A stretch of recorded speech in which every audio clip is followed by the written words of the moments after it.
He ended up actually like re-proposing to me when Gabby was like a month and a half, 2 months old. And that was fun because the girls were there and just said like, I want to marry you again. This is so exciting. Right after that, I found out that my sister had been murdered. It was like this super high. And then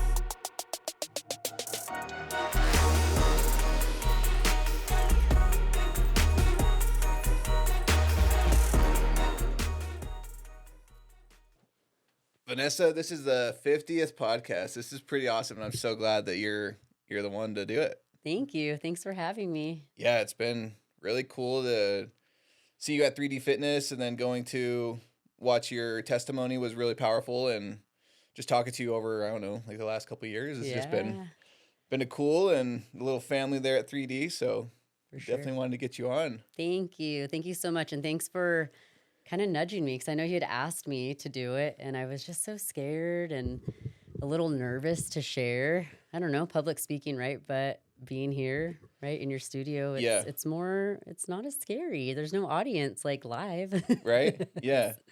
Yeah, it's just chill. It's just a couple big cameras in your face, but other than that, right. yeah, it's I don't know, it's crazy, like the public speaking thing. I went years without ever telling my story, just shoving it under the rug, and I kind of felt like there was probably a lot of people out there that have a cool story, and you just see the surface level of what they are, and like that saying "must be nice" just always bugged me so bad. Like they just see where you're at now, and they don't see any of the crap that you've had to go through to get to where you're at now, and I just was like, I got to give like an outlet for people to tell their story because there's so much wisdom too that you can help out, and just like if you can help one other person by telling your story, why not? Like, Yep. That's how I feel. Every time I go, at church when I share my testimony, I'm like, if I just help one person, like I'll pray, like just one person, if this could touch one person, then I did my job. I did his job, right? So, yeah, but I think part of you asking me to come on and me being nervous, what really got me in was when I heard your story on a podcast and I was like, yeah, I got to do it because hearing your story, like you said, you just don't know. It's like the iceberg. You see the tip of the iceberg, but everything underneath that, you would never know. And everybody walking around, you just never know what they're going through, what they've been through, or what they've overcome. So, yeah, it's hard because a lot of people will just be like, oh, you grew up with such an easy life, and like. You have no That idea. was always hard for me because people would just see like the surface level of all the nice vacations we would go on, or like I had like big TVs in my room, but I couldn't use them, and like all these like nice Christmases and stuff. But then it was just crazy. So then I was like, it just really bugged me. I was like, you guys just don't know, Yeah, you don't know what happens behind closed doors, right? It's just, even with social media, right? It's the highlight reels, what you see, but the person behind the screen, like what's actually happening. Yeah. That's something I've been trying to focus on just this year, like shifting from my social media is like, I'm just going to go show you guys the good, the bad, and the ugly. Like, if you guys know where that unfollow button is, if you don't like it, like, There you go. But I'm not just going to show you the highlights because highlights don't get you any growth. No, it's true. Or any wisdom at all. Well, and I feel like people don't relate to that either, right? The perfection and like, that's not real. That's not real life. We do have, the high of the highs, and it's great to celebrate those. But when you are going through it, I think being vulnerable, it's courageous, and other people can relate to that. Yeah. So where are you from, Vanessa? I'm from a small town. It's actually grown quite a bit now, but it's called Gilroy, California. So known for the Garlic Festival, and there's a huge garlic plant out there. You could smell it as you drive through. It's south of San Jose and San Francisco, but I feel pretty blessed because it's kind of central to a lot of places. So not too far from Monterey, Santa Cruz, San Francisco, but growing up, it was a pretty small town. Yeah, what'd you guys do for fun? I played sports, so I'm thankful that I grew up. Softball was the majority of my childhood. And then, just growing up, we lived in the same house for, man, I think I was brought home to this house from the hospital, and we stayed there for 18 years.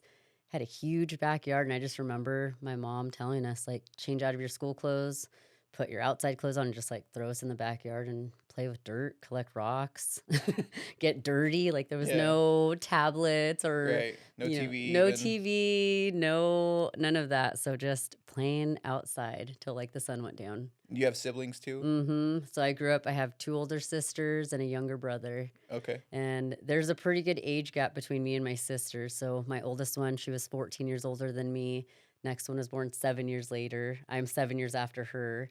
And then my younger brother was born 3.5 years after me. Okay. Yeah, so me and him were pretty close growing up. We're still pretty close, but that was the dynamic. Poor guy growing up with three older sisters. Yeah. So Yeah. it was fun. Sounds like you guys are pretty active in sports though, so you can join along. It's not like you guys are just doing all Barbie stuff or whatever. So No, you know. nope. And like I did grow up. So my oldest sister, she was a teen mom. So her son actually grew up with me too.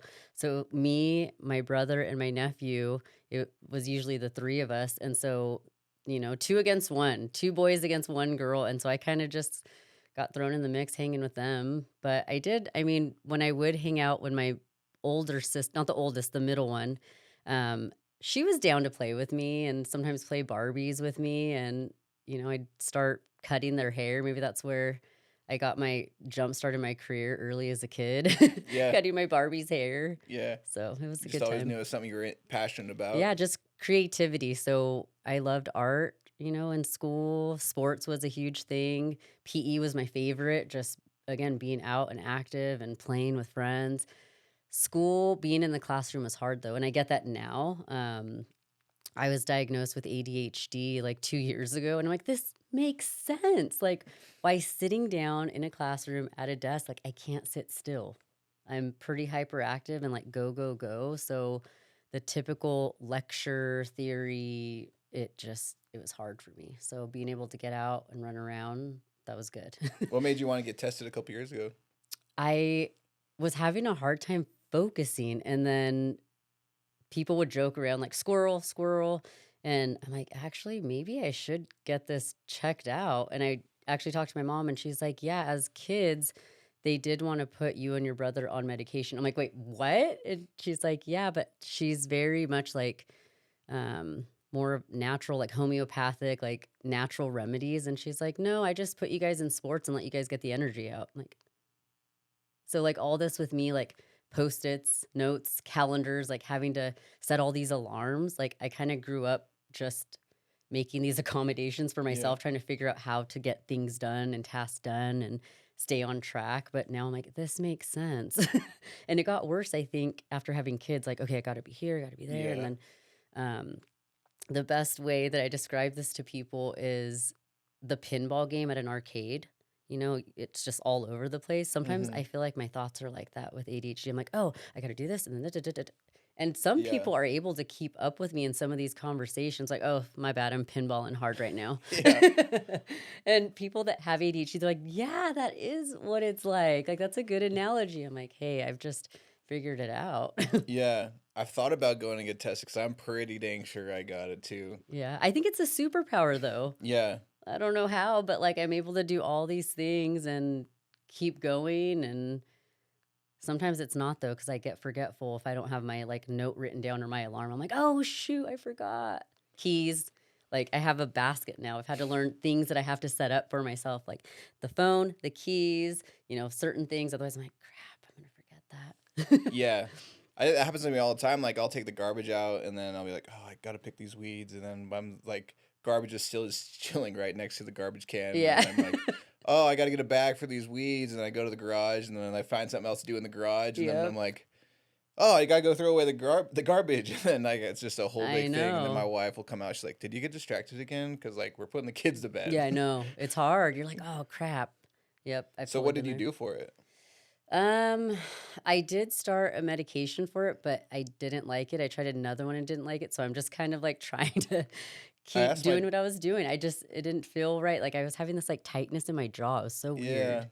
I've talked to a couple people that think would get on stuff, and they're like, no, I just went back to the way it was. Or I talked to my doctor because I was like, I'm pretty sure I got ADHD. I just don't want to get on any meds right now. Yeah. Like, what can I do? Is there anything natural? He's like, just drink a copious amounts of caffeine. Wow. Well, does it make you, it doesn't give you like the up like other people. It's just kind of like a casual Yeah. drink, right? Yeah, Yeah. same. Yeah, It like my doesn't do brother's the same anything. way. He could drink like a bunch of coffee right before bed and then pass out. Yeah. I feel So that. so you were growing up and you were all over the place. Your mom just put you in sports, and then what was that life like in California? Let's see. So grew up there, born and raised there. I'm pretty blessed. I had a really good childhood. Like my mom was a stay-at-home mom. My dad worked a lot so she could stay home with us. And it was like she was our taxi driver, man, taking us to school, picking us up, taking us to sports practice, like having dinner ready, picking us back up, taking us to all of our games. And then with my nephew growing up with us too, like him and my brother were close in age, so they were like most of the time we tried to get them on the same teams, so Hmm. it wasn't separated practices. Yeah. Um, but yeah, I'm pretty blessed. I have amazing parents. They did the best that they could, and Yeah. they're still married, which I know is like rare. They're like 42 years now married, Wow. which is Amazing. pretty cool. Yeah, I mean, it wasn't always perfect. Like there were things that I think about, like, now that I'm a parent, like, what would I do differently? What are some generational chains that I would break? And when I think back to it, like, my dad growing up, he drank a lot. Like, there was some, alcoholism that happened there. And one thing that did happen that is a huge blessing is when I was in middle school, it was in 2000, he was diagnosed with hepatitis C. And the doctors basically told him, like, man, your liver's not in good shape. Either we have this, um, what was it? It was like an introduction to a drug that they were like, we're kind of just experimenting with it. If you want to be a guinea pig for this, you'd be a good candidate for it. We don't know, if it's going to work or not.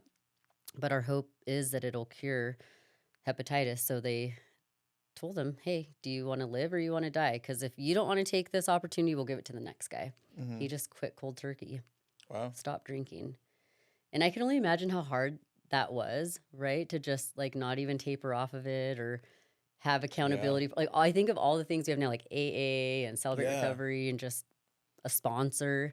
But he stopped for us, when they tell you, like, you're the main provider of your family, either you're going to live or you're going to die. He just, in that moment, made that choice.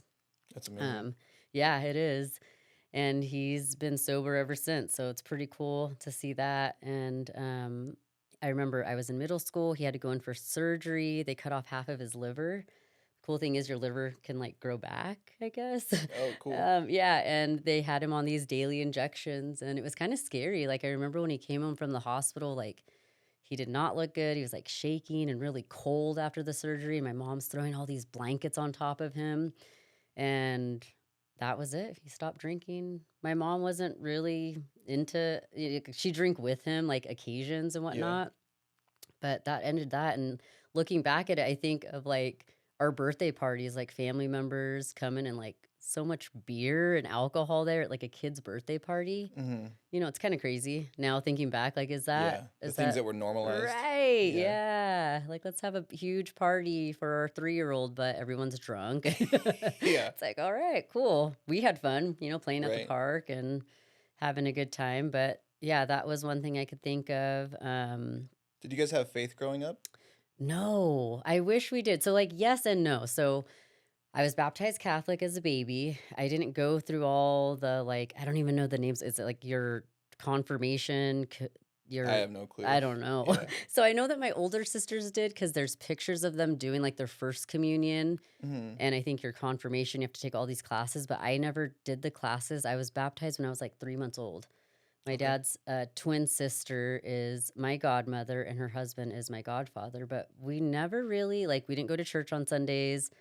I didn't go to like a Sunday school. I went to the Catholic church when there were weddings, funerals, baptisms, just sometimes Easter, Christmas, but not really. Like, um, I remember like being told to pray and, my mom and my family having pictures of Jesus or like the last pictures of the Last Supper, crosses in the house. My mom, she still has like her altar with the candles, people's pictures, like her prayers and stuff, which I still don't understand, but I'm like, she Yeah. has her faith.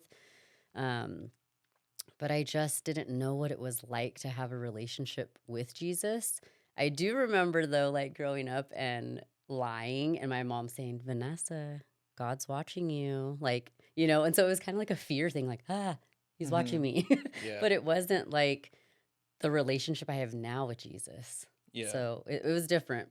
But I remember showing up and the stools that they had, they pull out and you have to like go on your knees and like stand up Yeah. and sit down and stand Right. up and sit down. But it wasn't a regular thing that we did. Gotcha. How was high school for you? High school was it was fun. You play high school Yeah, softball I then? played high school softball. I did like softball was my life from when I was like 8 years old to my junior year in high school. I played all the time. Like I made the All Stars team, and then I ended up on a traveling team. And the traveling team was year round. Like Yeah. I think back to my poor parents just loading us up, driving throughout the Bay Area, up and down California, and the early mornings, all day at the fields. And with the tournaments, there's the brackets. So you'd never Mhm. know. Like, Right. how many games am I playing today? Well, it depends Yeah. if you win or lose on the Saturday and then the Sunday. Like a double elimination? Oh my gosh, yes. And even then, it's like, okay, well, you're for sure going to play on Saturday this many games, and you'll probably play one on Sunday.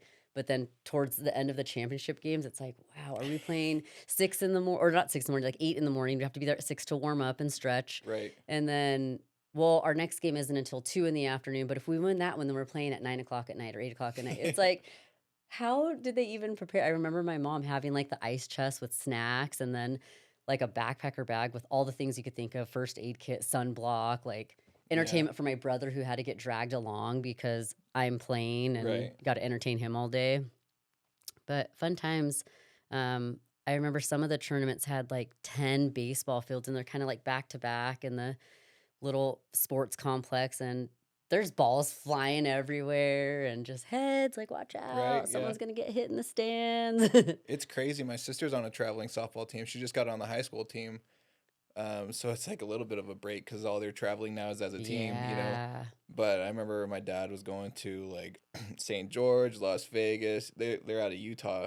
They even came up here to Twin Falls, Oh like, but wow. all over every weekend, like all Yeah, over, and it's a lot. it is a lot. Then you think of like when you're traveling out of state, because we did a this was horrible, we did a Vegas tournament in the summer. Oh And I'm gosh. like, dude, we're from like the Bay Area where you get that nice breeze at night and it's like during the day, not so bad. And it was horrible. I think our catcher got heat stroke out there. We're like Oof. dipping our hats and caps in like the ice chest and putting it on our head and then it just like dries up. Yeah. But think of cost of hotel, flights, or if you're driving. Yeah. How do you do that on a hotel if you don't know how many nights you're gonna be You there? You usually know. just book it for, well, we would do Saturday, Sunday tournament. So usually check out on Sunday, but then it's like, crap, I want to go back to the hotel and rest because I have another game. But nope, you're just stuck at the field or doing whatever until it's time for you to play again. Did you ever do one of those tournaments where it was like a 24-hour tournament No. where it goes through the night? My sister did one of those. Uh-uh. I guess they were at like a 3 o'clock in the morning game. Oh It my was just like a gosh. 24-hour And tournament. she's in high school? No, this was back like when she was probably in middle school. Stop. No, I would have Yeah. fallen asleep, dude. Yeah. There was like pictures. My dad was in the back of the truck. She was sleeping a little bit, but then like had to wake up at like 2 in the morning to go play at 4 No. or Oh something. man. Like it And was just, night games are rough because of the lights. oh yeah. Like the Especially if way. you got to try to catch the ball and it's in the Mm-hmm. light. Yeah. Yep. And even like up when you're batting, it could kind of throw you off a little bit. But yeah, no.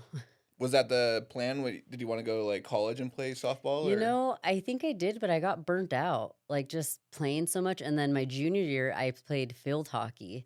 And Okay. I wish I would have started that sooner. It was so much fun. Is that lacrosse? It's similar. It's lacrosse, but Okay. with the hockey stick. So it's Oh, on the okay. ground with the ball. And man, it looks like the girls on the team, amazing, so cute. When they get on the field, these women are insane. Like, they're tough out there, especially lacrosse too. I mean, there's no Yeah. field hockey out here. Lacrosse is big in Idaho, but field hockey was big and I loved it. But then it was hard because the traveling team, my double days for field hockey were 6 to 8. So 6 in the morning to 8 o'clock at night, 6 to 8. And then my softball practices were kind of in the mid afternoon. It was just so much. I was getting burnt out. And I kind of had to pick, what do I want to do? And it's like, well, I've been doing softball longer, but Yeah. I really love this one too. So I just did that my junior year, and then senior year I was just burnt. And I Right. tried to graduate early. A lot of my friends were older than me. I had two cousins I was close to, and they were a year ahead of me. So I remember just thinking, and even before, thinking about college ball or anything like that, I remember thinking like I just want to graduate early and go to hair school. Like I just wanted to do hair. And I did summer school every summer and tried to do like extra periods or classes to get ahead of the game. And so my senior year, I didn't have to be at school the first or second period. My only class was like history and economics, and I had free periods in the afternoon. Nice. So I was a teacher's assistant for like the cooking class, which was Nothing. Yeah. nothing, dude. I got to like just bring out stuff from the fridge and let them cook, and then I taste test and like Yeah. not even grade papers, but just kind of chill. And then my senior year, since I had the free periods, I was like, maybe I'll just start junior college. So I started junior college while I was a senior. I didn't really want to be there. Mhm. I don't know. Again, school just wasn't really my Yeah. thing. I just wanted to be in and out, and I started college early and I ditched a lot. I mean, junior and senior year, I was at the beach a lot with my friends drinking, partying, and up to no good. I'm like, "Oh my gosh, I can't believe." Like looking back now, I'm like, "I'm don't want my kids to be like me." Yeah. It's scary.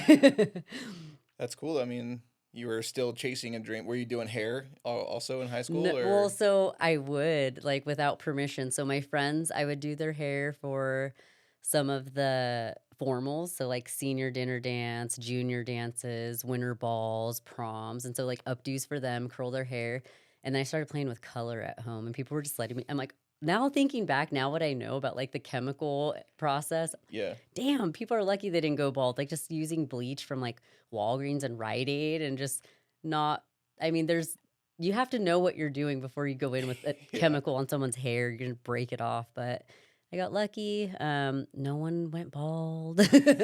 No one got their scalp burned, but I do remember someone telling my mom, like, "Hey, I didn't give so and so permission to color their hair." Mhm. And we would just be in the bathroom, like, for hours, and my mom didn't know what we were doing, like, she's busy doing her thing, and my brother and my nephew, and, again, taking people to practices, making dinner, cleaning the house. My Yeah. dad's gone at work, and, she's like, "Yeah, you can't be coloring people's hair without their parents' permission." I'm like, "Oh, okay." Like, I had their permission, they're the one that bought it for me to do Yeah. it, so I just did Right? it. Yeah. But that had been something that I really enjoyed doing was hair. That's awesome. Mhm. So out of high school, what'd you do?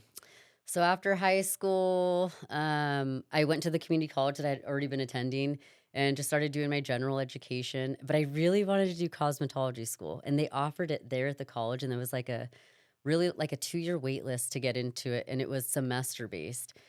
And I'm like, ugh, it would take 2 years to get, I think, your Cosmo license through them. And so I've seen other programs like there's Paul Mitchell, Aveda, all these brand name schools. And I'm like, I think it's like a 9 month or year program just through the Cosmos School. And I remember my parents saying, like, you should really just go get an education. Like, go to school, go to college. Neither of them had been to college. My dad graduated high school and, went on and worked. Well, he did a little bit of college and then dropped out. But I remember both of them just really pushing it, like, "If you want a good future, go get your college degree." And I think that was something that was preached for a long time, in society, like, you have to Yeah. have a college degree, you have to have really? I don't think you do. Like, I mean, you really don't. Mm-mm. There's so many things you could do that don't require any college degree.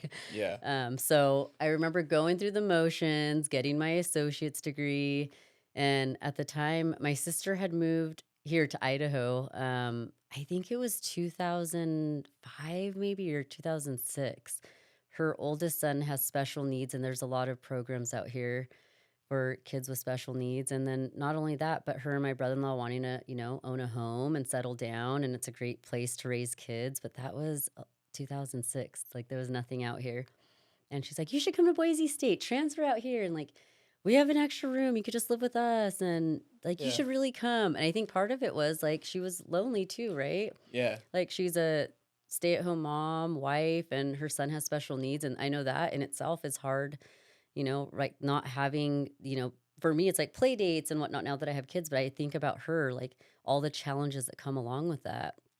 And her son, he has severe cerebral palsy. And so it's really hard, wheelchair bound and nonverbal. He does have a communication device, but even then it's really hard, right? Yeah. So I came out and she even was like, we could even set it up to where you're like kind of like his caregiver. Like I could set you through like the hiring agency to help and you could help me with him. And I loved that. And he was, let's see, Dylan was probably 6. So I was still able to pick him up out of his wheelchair, transferred him to the car. Now he's huge. I would not be able to do that now, but it was so much fun. And I don't want to say he was my first nephew because I have my nephew that I grew up with. He's more of a brother. So Yeah. Dylan kind of is like, right? Your first experience is being an auntie, Mhm. whereas my other nephew, like, he's like a brother to me. Yeah. So that was really fun. Went to BSU, continued on. I actually ended up getting my associates in criminal justice. Oh, really? Yeah, I remember I knew I wanted to do hair, and then one of my electives ended up being like investigations, and then I'm like, oh, this is pretty fun. The next one ended up being forensics, and I'm like, I just kept taking them because like this is so freaking cool.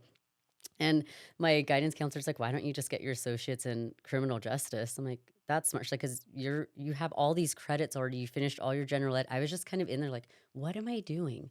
My Yeah. parents told me to get a college education, but I don't know what I want to do. Like, I just kept going with it. So I transferred out to BSU and was going through the criminal justice program, and I hated it. Like, the community college was great because it was smaller classes. And now knowing that I have ADHD, that makes sense. Yeah. I go to BSU and I'm like huge in this huge, like it felt like I was like in a stadium. I'm like, what is this? And walking around campus, I'm like, I just don't feel like I'm not interested in this. I want to do hair. I ended up leaving. So I stayed here for a year, ended up wanting to go back to California to do hair out there because that's where the hair is. Like San Mhm. Francisco, LA, New York, there's hair. And so I'm like, I want to go back to, I know what I want to do. I'm done with college. So I ended up going back to California and did Cosmo School finally. How long did that take you? It took me less than a year. I just wanted to be in and out Yeah. as quickly as possible. I wanted to just work in the salon. Yeah, that's cool. Did you end up like opening your own shop then, or did you just go work for somebody No, I else? knew. So I didn't end up going to like a fancy name brand school. I started working at a salon and I was the receptionist for a bit. And they're like, there's this school. It's not fancy. It's just, you're going to get in and out. You just got to learn the state board stuff. And as soon as you get out, like you could work here or you can apprentice somewhere. They didn't have an apprenticeship program. They're like, but you're going to learn everything behind the chair.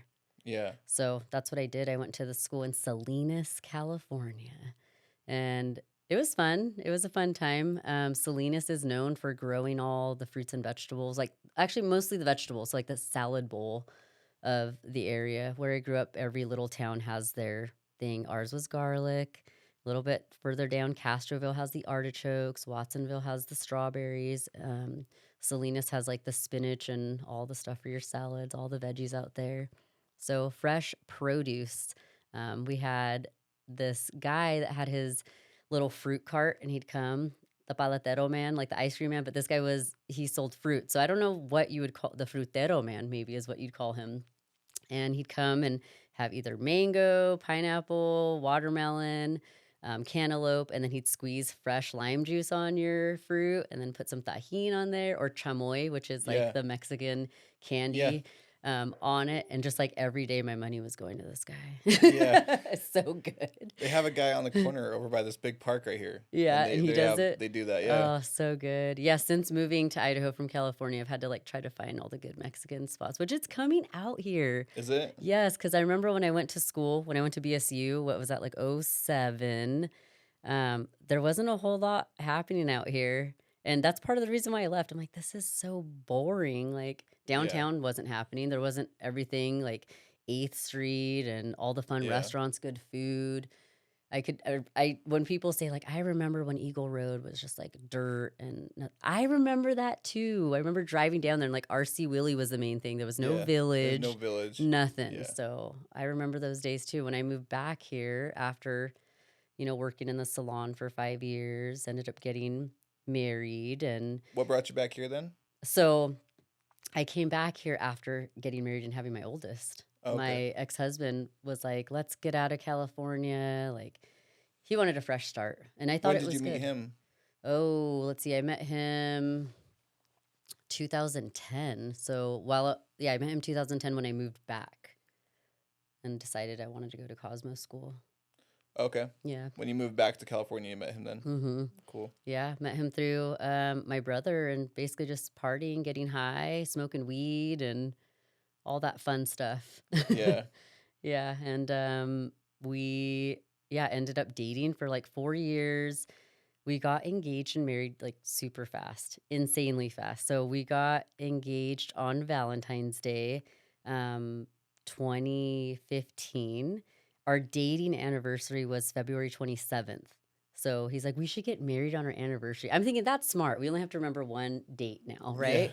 And I'm thinking like a year from then, right? And when you get engaged, everyone's like, when's the wedding? I'm like, I don't know. I just got engaged yesterday. Yeah. And he's like, we should just do it on our anniversary. And I'm like, okay, let's start planning it. And he was thinking like in 2 weeks, our Oh, anniversary. yeah. I'm like, whoa. But then a part of me was kind of like, he's like, you said yes. Like, I did say yes. He's like, well, then why not yes in like 2 weeks? Yeah. I'm like, damn, that's fast. And that's very much him, though. He's very much like, fly by the seat of your pants, very spontaneous. I am the complete opposite, like, very much a planner. Yeah. And I'm getting better. I feel like I've gotten so much better after having kids. You cannot plan anything. Like, I No. could barely be on, I mean, I'm better, but being on time places, I'm like, we got to go. I got to like do the time. Like, okay, we got to leave. I got to get ready 5 hours before we leave, right? Yeah, plan everything in reverse. Yes, Yeah. exactly. But yeah, we got married, and it's funny because my older sister was like, "Are you pregnant?" Yeah, I'm like, shotgun wedding. "Yeah, that's what everyone kept thinking." That I'm like, "No." And so I remember before, walking down the aisle, which it was just our parents, our siblings, our dog was in the wedding, and let's see who else was there. I think Was it two of our friends. We each had two friends there. like a courthouse wedding or what? We wanted to do that, so we looked online, and San Francisco was completely booked. So I'm like, holy smokes! But we were able to do our marriage licensing on that day, Yeah. and then we had a buddy go online and become an ordained minister, and he married us at the same little chapel that my parents got married at that community college that I went to. Yeah. It's like a historic building in there, and we just got ready, and I got ready at home with my two girlfriends. I think he went with his dad to his dad's or his mom's and got ready, and then it was kinda like, "Okay, everyone meet there," and my siblings were there, and I remember I smoked a blunt and had a couple beers before I walked down the aisle, it was really like I said, everything was really fast, even though we had dated for 4 years, and it's kinda like, eventually that's kind of where this is leading, right? Yeah. Um, but it happened fast, and then 5 months later, I was pregnant with Zoe, which was crazy because if I'm being honest, like, we weren't responsible the entire time we dated with trying to prevent any sort of pregnancy. I have PCOS, so that is something that is hard for people to get pregnant. So I remember being at the endocrinologist and them saying, like, if it's ever something that you want to do along in the future, like, you're going to want to get tested, your partner's going to want to get tested to make sure like you guys are able to do that. So I just didn't think that would Yeah. be a thing. And then um when I was 21, so backtracking a little bit here, I ended up having an abortion with the guy that I dated while I was in college. And so that was something that I thought, oh my gosh, I'll never be able to get pregnant. Like, I got pregnant and then Yeah. ended up having an abortion. And what if God, like, I mean, like, that's a sin. Murder is a sin, right? And that's the worst thing that I could have ever done. And I think about that, right? Like, what would my life be like if I didn't do that? What Yeah. would my life be like if I had a relationship with Jesus and really understood what a blessing that was? So when we had found out we were pregnant, I was in shock. Like, I'm like, I think you need to go buy more tests because this is definitely a false positive. Mhm. Yeah. I don't even know if this exists with the pregnancy test, but I'm like, this isn't right. So I Yeah. remember going and sending him, like, and he was so excited though. Like, he knew he wanted to be a dad. I didn't know that. Like, I was happy being a dog mom, Yeah. right? I'm like, I don't know if I could be responsible like for a human. Yeah.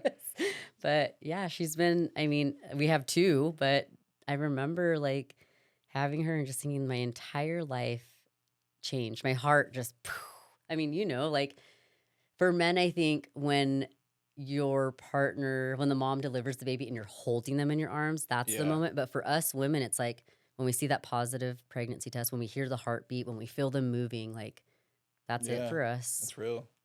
What was it like when you went to the doctor and actually heard the heartbeat then? I was like, "Oh my gosh." But luckily, like, at the time, he was really supportive and, we were, like, married, we're excited, we've already been living together, like, this is kind of like the next step, right? Right. So, we were excited, my family was excited. I remember thinking, um, about labor and delivery, like, oh boy, this is going to be interesting, right? Like how Yeah. painful that would be. And so I'm like, I don't want to know the sex. Like, I don't want to know. I think this will be great motivation, like in the delivery room for me to want to push it out to see if it's a girl or a boy. Yeah. So we had agreed, like, yeah, we're not like, well, I had said, like, I don't want to know. I don't want to know. He was still like, I think we should. I want to know. I want to know. Yeah. Dying. So at the 20-week ultrasound appointment, I told the woman who was doing the ultrasound, I'm like, can you write it down on a piece of paper, put in an envelope? Like, I don't want to know, he does, and I don't know when we're gonna figure out what we're doing here. Yeah. So she handed it to him. I'm like wiping jelly off of my stomach and like getting dressed, and he ripped it open. And I'm like, Oh. no. I'm like, dude. And he's like, he cannot keep a secret. Yeah. And so his face lit up, and I didn't know what that meant, right? And so I'm like, oh my gosh. He's like, I gotta tell somebody. I'm like, don't tell me. Yeah. And he was like, who can I call? Who can I call? I was like, can I tell Ivan, who was his best buddy that married us? I'm like, yes, but that's it. And he cannot tell anyone, keep it a secret. The drive home, like maybe 30 minutes, he's like, oh my gosh, can I tell your mom? I'm like, no. He's like, I got to tell someone else. I'm like, you're going to end up freaking telling me what Yeah. this is. Literally, it had only been like an hour since the doctor's appointment. And I don't know, he's like, she's going to look just like you. I'm like, did you say she? He's like, oh. I'm like, dude. So I'm like, all right. But it was a huge blessing because I have like 5 nephews. Yeah. So my mom has been waiting for granddaughters. Yeah. And let's see, my oldest nephew's 3 years younger than me. And then my youngest nephew, he just turned 12. And so at the time, he was the youngest, and I think he was 2.5 years old. So my mom having these 5 grandsons, every pregnancy, right? Thinking, oh, it's a girl, it's a girl, it's a girl. My sister that lives here, she has 3 boys, and we thought the last one was a girl. So when he called my mom and told her, she was like, you better not be joking with me. Like she didn't believe him. Like, this is a prank. Like she said, you have to, like, seriously, like, you can't joke with me. Like, you need to be, like, you swear to God, you have to be honest. And he was like, yeah. Yeah. She's like freaking out. She already had stuff for a girl, like from the previous pregnancies of my siblings. So she was ready for it. She's like, Yeah. oh my gosh, you're going to be my favorite son-in-law if you give me a granddaughter. So to say that Zoe is spoiled is an understatement. Yeah. Yeah, everyone, like my sisters were excited to go shopping. Even my brother's like, yeah, finally. And I just thought, like, out of all the girls, I'm the tomboy of the group. I for sure thought I was going to have boys, especially with all them having boys. But Yeah. I love being a girl mom. It's made me girly. I love it. Oh my What was it like holding her for the first time? gosh, she was so tiny. So she was 4 pounds 4 pounds 12 ounces, and like just little. I remember just holding, like I could fit her like from my elbow to my hand like this. And 4 pounds, 12 ounces? yes, she was born Full. 36 weeks Yeah, early. wow. My water broke, like she was ready to come out. And I remember them saying like she was measuring pretty small. They're like, you're pretty small. Their dad's not a big guy either. Yeah. My mom's pretty tiny too. So yeah, she was so stinking cute. And I just remember I was scared before I had her because I'm like, wait, where do you guys put the baby? I had never really babysat. I wasn't like that woman that's just, oh, babies, like, and pick them Yeah. up. No, I was like, where do you put it? So I'm like ready for you to hand me this baby. Yeah. And the nurses were like, oh gosh. And Yeah. I just remember them like, and it was the instinct. Like people talk about that motherly instinct that you get. And it just, oh, the skin to skin, I miss Yeah. that. But the feeling was just powerful. Like love, just like my heart exploding. Yeah. It's an amazing feeling. Yeah. Did you do any like classes leading up to it? Oh Like, my gosh. you Dude, know? what's funny is the birthing class that we were supposed to go to was the day she was born. Oh. And I ended up waking up like so hungry. And I'm like, dude, we need to stop for a burrito. I need a like on the way to the class. And he's like, Yeah. okay, like you don't ever tell a pregnant woman no as you're passing like a place that they're craving. And so, Super Taqueria was the place that I wanted their super burrito from. So good with the sauce, and it was a long line. I'm like, I'm gonna wait. There was no drive-through. You just got off and you waited in line. So we're already like 30 minutes late for the class, and I'm like grubbing down him too. He actually gained 30 pounds through that pregnancy, which was funny.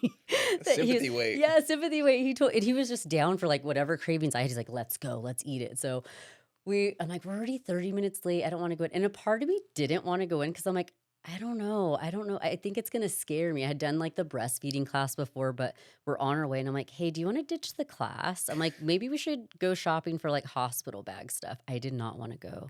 So Yeah. yeah, we go. We're at the mall. We're looking for like a robe for me, nursing bras, like anything that we had left on our list. We got a ton of stuff for the baby shower. So it was just like whatever the little things that we needed. I remember walking around the mall and then just thinking like, "Oh my gosh, my stomach hurts." Then later, like, "Let's go get some pizza. Let's go get lunch." Like, it was a full day of just kinda, like, out walking around, and I Yeah. kept like, "Oh my gosh," I think it was, like, the jalapenos on the pizza, like, I kept having these, like, pains, and then later on that night, we get home, and I'm like, "You know, I should probably clean the house." I'm like, dude, cleaning like a crackhead, just, like, going nuts, and he's like, "I'm going to bed. It's already 10 o'clock. Like, I'm tired. I have work tomorrow." I'm like, "Okay." I'm cleaning, and then out of nowhere, my water broke. And at first, I thought I was peeing. I'm like, "Oh, shoot." And so I'm like running to the bathroom to go pee. And then I walk out of the bathroom and then I'm like, "Oh my gosh, I think my water broke." And I'm trying to like, there's no way to hold this in, but you think you could try to like squeeze. Nope, the water's just coming out. Kind of like, not like in the movies, but it's coming. And I'm like, Yeah. dude, I'm like, it's not time yet. It's not time. Like freaking out. But Yeah. yeah, that whole time, like, I even told my mom too, because she had, did she come over? I think they came over, she called me, I kept telling like, "I don't know, I have a really bad stomach ache." Like, I think it was the pizza, but this was contractions that I didn't know were happening. Because it was so Yeah. early. I thought this Yeah. would happen, like, and it was funny because I didn't work the next day. I think I was just about to take my maternity leave. But that nesting or I think that right, Nesting. nesting Yeah. when Yeah. you're, like, Yeah. cleaning Right. insanely, like, "You know what? I should probably scrub, the walls and, like, the Yeah. baseboards." Like, 10 o'clock at night, really? Yeah. Made sense now. That's cool. So Yeah. then, how long after you had your child did you guys move back to Idaho then? So, 3 months. She was 3 months. I remember it was 4th of July, and he was like, "We gotta get out of here." And, What made you guys want to get out of there then? Was it? I think it was so in California, you get, like, 6 weeks you get 12 weeks of maternity leave. I forget how they separate, but it's, like, 6 and 6, Hmm. and so my 12 weeks of being on maternity leave was coming and I was like, "Oh my gosh, I don't wanna leave her. I don't wanna leave her," like, "But it's okay, like, I'll go back to work." Like, we were trying to figure out daycare and then maybe one day for his mom to watch Zoe and then one day for my mom to watch Zoe because I was just like, "I don't want anyone watching her." I was just so freaked out, like, Yeah. I don't want something to happen, and, like, I'm her mom. Also, she wouldn't take a bottle. That was hard. So, I was nursing her, and I tried. I remember we tried a few different bottles. We bought this, like, $30 bottle on Amazon. I'm like, "This is the one." I read all the reviews, like, it even felt kind of like a different texture almost. It Hmm. kinda looked like a boob, and I'm Yeah. like, "This is gonna work. I'm gonna go get my hair done." And so I'm getting my hair done, and they're washing me, and he's calling me. He's like, you could hear her screaming in the back. He's like, "She won't take the bottle. She won't take," and she's screaming. I'm like, "Okay, I better go home now." Yeah. And so with that, I'm like, "How am I gonna leave?" Like, I could pump and leave milk, but if she's not taking a bottle, how's Yeah. she gonna eat? So he's like, "Maybe we just get out of here, find somewhere that's more affordable, and I work and you stay home with her." And I was so down with that. I'm like, and it's funny, we had done a trip to Nashville. Actually, it was to Memphis because I love Elvis. He had taken me when we were dating. We were like maybe 2 or 3 years into our dating, and he surprised me for my birthday, took me there, and we ended up going to Nashville. We loved it there. So much fun. And I feel like whenever you go on a trip, you're like, "I could see myself living here." He's like, "Why don't we move to Nashville?" I'm like, "That is so far away." Yeah. Like, I'm imagining us driving like a U-Haul with the dog, the baby, us, Yeah. all of our stuff. I'm like, "That's gonna take us a few days to get there." Hmm. And then if there's an emergency or like all of our families here, we're gonna have to drive or fly, and that's a long flight too.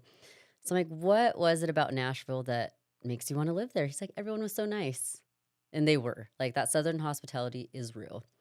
So I'm like, "Okay." He's like, "Everyone was so nice and friendly and just, wide open spaces." And I right away thought here, I'm like, "Dude, you gotta go to Idaho." I had never brought him out here because it was so boring, right? When Yeah. I lived here and when we were dating, we were just like party, fun, all that fun stuff in California. But I was like, "Let's just do like a long weekend. Let's do like a 4-day weekend." He's like, "Okay, I'm down." So we ended up sending out his resume to a few different places. My brother-in-law and him had worked at the same fire sprinkler company in California. So he kind of had like, "Hey, I'll put in a good word for you." There's a few other companies. So he kind of had a heads up of where to apply. and we booked an Airbnb in Boise. We came out here in the summer, and he loved it. He's like, "Wow, I love it here." He got offered, the position. So now it was like, where do you want to work? Like now you get to choose. And then looking for a place to live. It all just happened so quickly. Within those 4 days, he had a job. We ended up finding like a property management place and lived in a townhouse. And like within 4 days, how is that possible? I'm like, yeah, I guess this is where we're supposed to be. Yeah, just all lined up. Yeah, it all. Our families were in shock. They're like, "What? You're leaving in 3 weeks?" We're like, yeah, we're gonna go Yeah. back. Like that's when the apartment's ready, and that's when he's gonna tell his job that he's gonna. They're like tripping out. Like what? Yeah. So yeah, we ended up just he had, let's see, the truck, flatbed trailer, and then he had a buddy drive my car out here. So me and Zoe flew and met him out here. But he's like, let me just, me and my buddy will go out there, we'll unpack everything, and then when you come, you and the baby come, it's all ready to go. I'm like, cool, I'm down.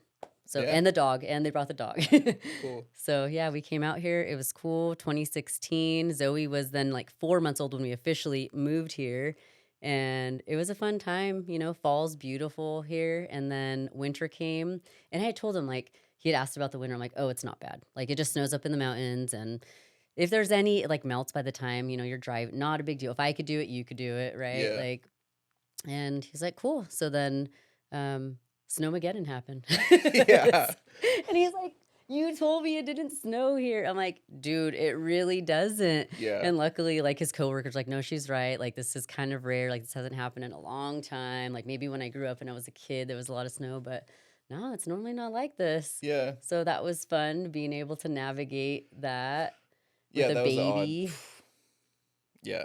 Yeah, but he ended up, that winter he did a lot of snowboarding. So good for him. I wasn't going. I'm like, no, right, I have this baby attached to me 24/7. Right. But he liked that because where we lived, going snowboarding was maybe 4 or 5 hours away. Tahoe, probably the closest Oh, area. okay. And then your lift tickets, they're so expensive. And so here he's like, oh my gosh, it's like 45 minutes away. So he'd do the night pass and Yeah. go A boarding bogus. at night. Yeah. We ended up doing a date night there, which was fun. Once Zoe was old enough to like, she went basically from boob to sippy cup, man. There was no bottles in between. I'm like, oh my gosh. So once she was able to like be home with someone, we're like, yeah, we better go out there because I hadn't been snowboarding in years, but Yeah. ton of fun. Made it through that, and then there was some rockiness in our marriage, just kind of throughout it, but we had an opportunity to move to Nampa. My parents actually they had bought a home in Nampa when my sister first moved out here with her son with special needs, and my parents wanted to be closer. The plan was for them to move out here in 2008 when my brother graduated high school, but it just never happened. So it became like a rental Yeah. property. The tenants that were living in that house ended up messaging my parents or calling them and saying, hey, I got this really cool opportunity to work in Vegas. And like, I don't know if I'm going to get this opportunity again. So like, we have to break our lease. Yeah. And my parents right away thought about me and my ex-husband and the baby. And we're like, it's scary having tenants because you don't know if they're going to take care of your house. But you guys are out there now. Like, do you guys want to live in it? And I mean, if the rent was going to be the same as what we were paying in a townhouse with a dog, Yeah. now we'd have a house with a yard and more space and garage and stuff. So, like, yeah, let's do it. Ended up doing the like small loads with the baby, right? I'd start packing and then we'd bring stuff to the house. And there was this huge cross lit up off the freeway. And like, I had been thinking, like, I need to go to church. Like, I have this little baby, and she's going to one day ask me about Jesus. And I don't really know anything. I just know, like, growing up, what I've learned. And I just kept feeling this tug. And I remember even before the move, I was trying to find a women's Bible study. A lot of the ones during the day that I wanted to take, I think were maybe retired women. And so when I'd call and be like, hey, well, can I bring my baby with me? Like, they're like, well, we have childcare. You could put her in the nursery. I'm like, no, I don't want to. Yeah. They're like, well, it might be a distraction. Like, maybe wait until you're ready and then come do Bible study. So I never did one, but seeing that cross lit up, I'm like, oh, let's go see what the name of that church is. That's so cool. Got off the exit, went up there, and I'm like, we're just staring at this huge cross. And I'm like, I'm going to look up, the name of the church on Google and find the service times. They had 5 services. I'm like, nice, because Zoe was not a good napper, not a good Yeah. sleeper. I was a stay-at-home mom. I didn't really have her on a schedule. It's kind of like, okay, we'll sleep when she sleeps and take care of stuff in between. But we ended up going that following Sunday, and everyone was so nice. Like, I don't know, at the Catholic church, I just remember like they have this bowl with water and you do the sign of the cross when you walk in and you just go to your seat. But here, there was people holding the door open for us, saying like, "Hi, welcome," and they right away knew that like we were new, Yeah. and like I think they could tell by the look on our face. And like, "Oh, are you guys new here?" I'm like, "Yeah." Like, "Oh, cool, follow us. This is where the coffee bar is." They're like giving us a tour as soon as we walked. I'm like, Yeah. "Wow, this is cool. Yeah, if you want to grab a coffee, or we have the free coffee over here, and come this way." And they found us seating. We sat down. Loved the worship music. Pastor was amazing. And then partway through, I'm like, "Oh, she's hungry." So I like sneak out of church, and then he comes with me, and I'm like kind of trying to find a hallway. I have a cover up, and I'm nursing her. And one lady comes up, she's like, "Hey," she's like, "Do you want to go to the nursing room?" I'm like, "What?" She's like, "Yeah, come with me." She takes us, and there's like the nursery area, but then like an actual room with like a rocking chair and like a footrest. And she Nice. hands me a remote. She's like, "You could actually watch the service from in here." I'm like, "What? Cool." I'm like, "Oh my gosh, this is totally our church now." So yeah, we kept going every Sunday after that. And it was cool because again, I'm just learning about this and I have my baby who is kind of growing up in the church with it, and him too. He was down to go. Then I remember finally joining a women's Bible study, like slowly dipping into it and learning about Jesus and just like having so many questions, but hearing all the other women share too. Like some of them had been, born in Christianity. Some of them were like newcomers like me. Other women were like, "Well, I kind of grew up in it, but then I stopped going and now I Yeah. want to learn about it." So it was cool to have all the different levels of people in their walk with Jesus. And one night the leader was like, "Oh yeah, you're graduating right on Friday." And like we're all just kind of like, "What is she talking about?" She's like, "Oh, well, Celebrate Recovery's having their graduation for their 12-step class. You guys should all come and support her." I'm like, "I'm down, I'll go support you," not knowing what I was going to. Yeah. And so I had told Zoe's dad at the time, I'm like, "Hey, there's this thing on Friday night. One of the women in Bible studies, like, I got invited to go." He's like, "Yeah, I'll watch the baby, you go." He didn't really want to go. And, I'm like, "Well, the lady said there's childcare, like, we could leave her in there, like, she's not, she has her sippy cup now." He's like, "No, I'll just stay home." But part of that was he was drinking still. That hadn't stopped for him. It had for me because I was still nursing. Yeah. So I hadn't dipped my toe back into drinking again, but I ended up going to Celebrate Recovery. Again, worship team, amazing. And then because it was graduation, people were coming up to get their like certificate that they completed the 12-step class. And the people leading it were talking about like, leading this group, what the leaders experienced. And then each person would come up, get their certificate, and share a little mini testimony. So like 2 to 3 minutes of how this class like changed their life, where they were when they started, where they were when they graduated, and what they're still going to work on. I'm like, wow, that sounds so cool. And the woman that had shared, she was struggling with substance abuse. So she had been sober for a few months and was like, I really didn't get sober until joining this class and really having accountability partners. So that was cool. I went home and was like so excited, like, "I want to go back. You should come." He didn't want to go, but I kept going. So I found like my Friday night crew, and I remember just staying for the large group, which is the worship, a lesson, testimony. And finally I'm like, "Okay, maybe I'll stay for the 2 hours." I was just staying for 1 hour. The second hour is you sit in these groups and people go around and share. And instead of sitting down and someone sharing with you, they just say, "Thank you for sharing."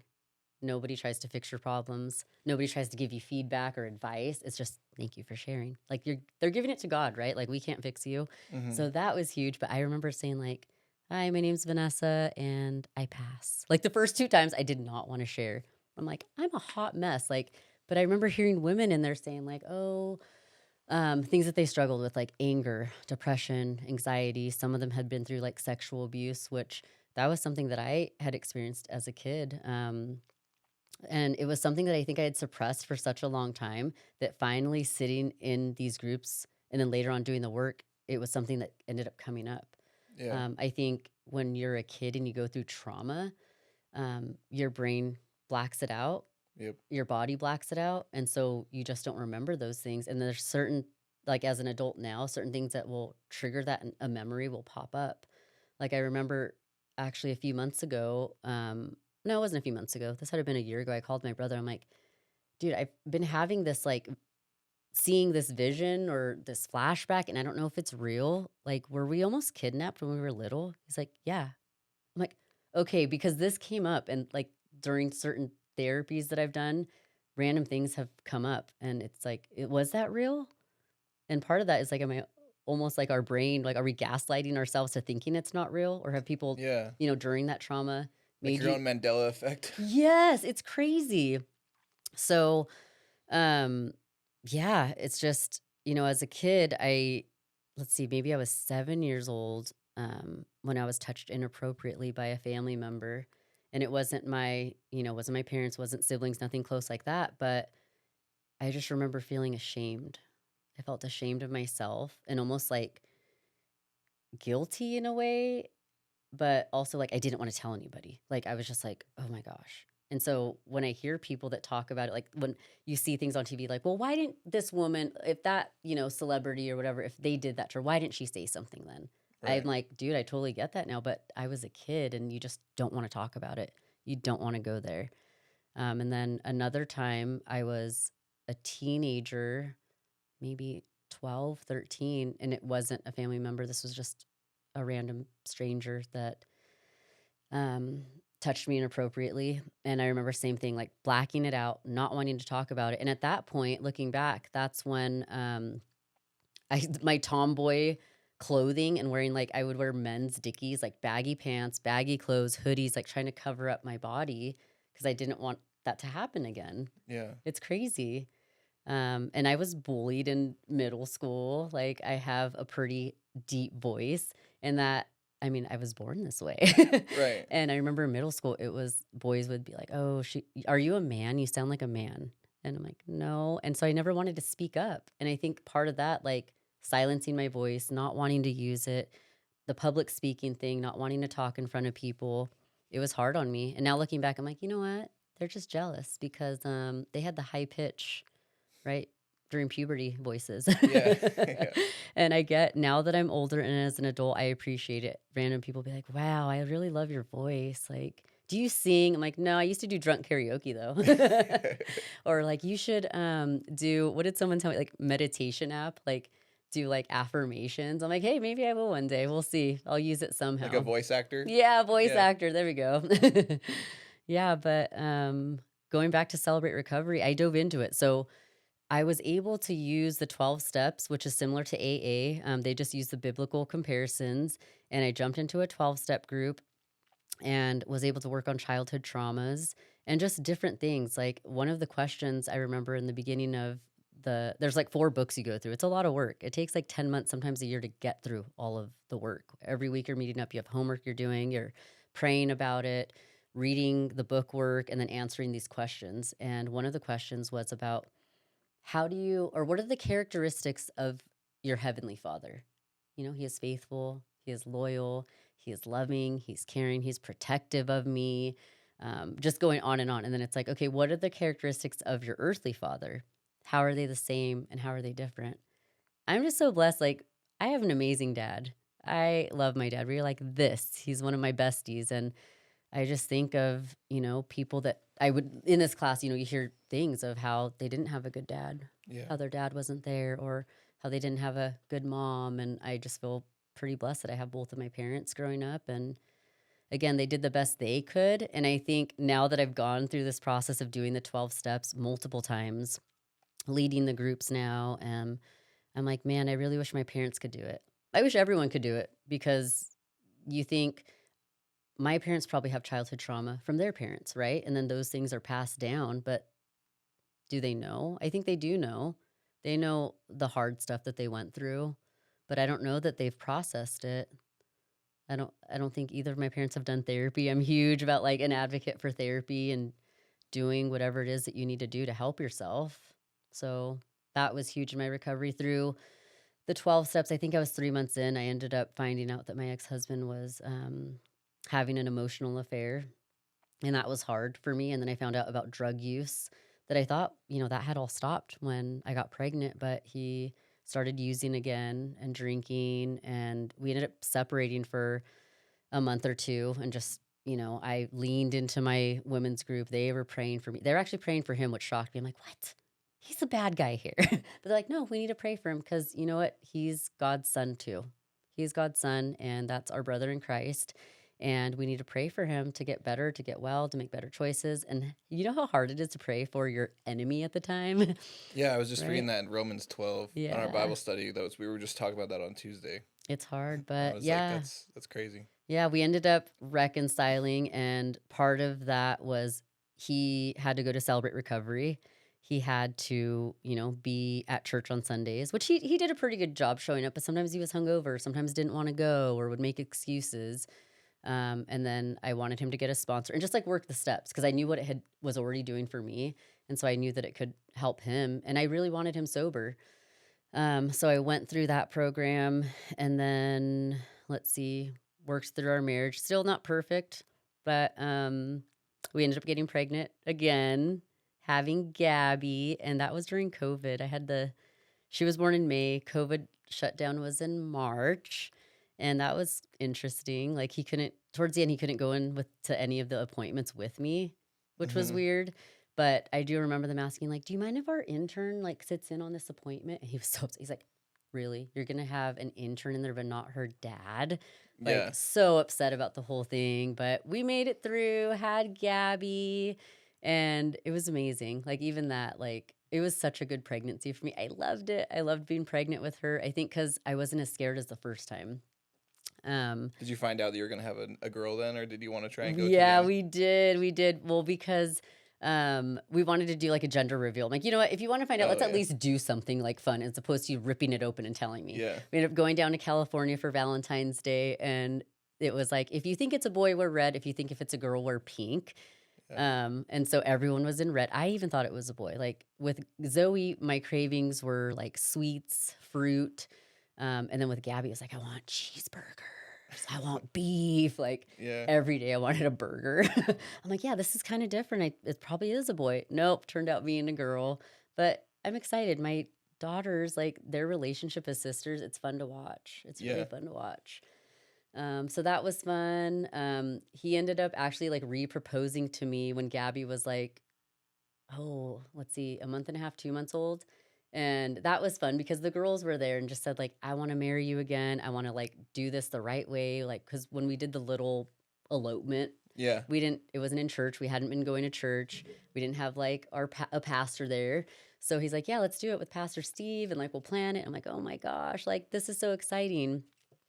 Well, right after that, I found out that my sister had been murdered.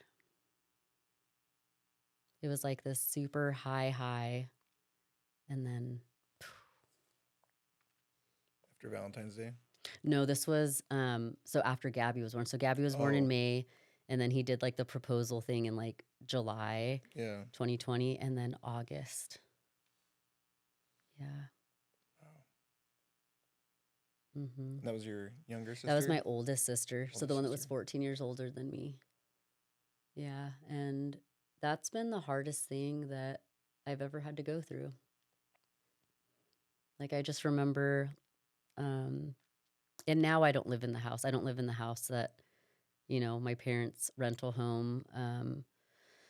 I remember being in the shower and I heard a scream and then but I thought maybe it was a TV or something, and my ex-husband knocks on the door. He's like, "Hey, when you're done, can you come downstairs?" And I'm like, and he sounded kind of weird. I'm like, "Okay." And I'm right away thinking his grandma died. That was the only thing I could think of how serious his tone was, and he sounded shaky. I'm like, "Oh my gosh."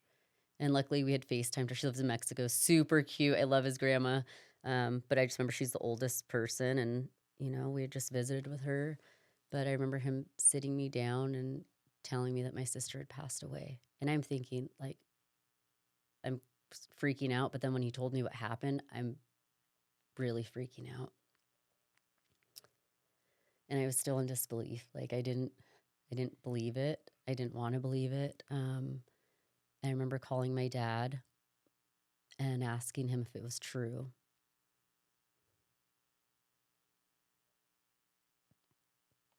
And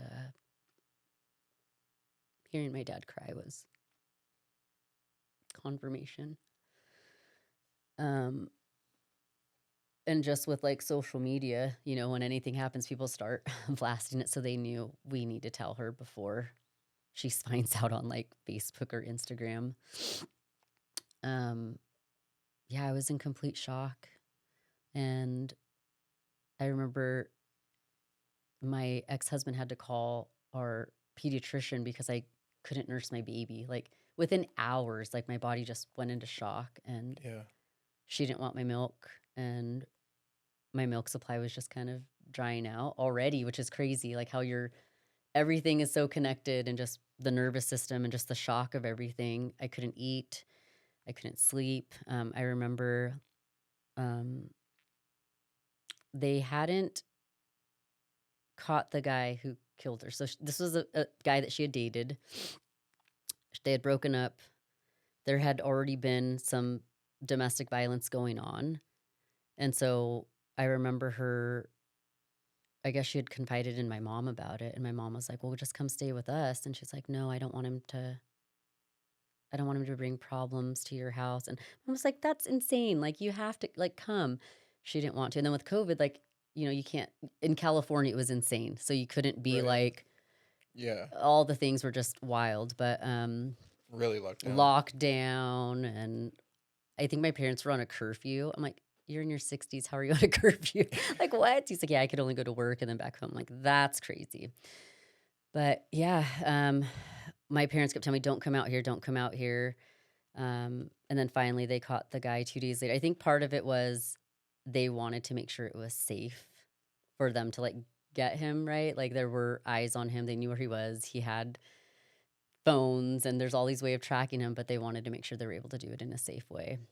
Yeah. And so I went down there a week later and thank God I had Jesus. Like I had done so much work and had my, accountability partners, my sponsor, my prayer groups, like the church community that I had built.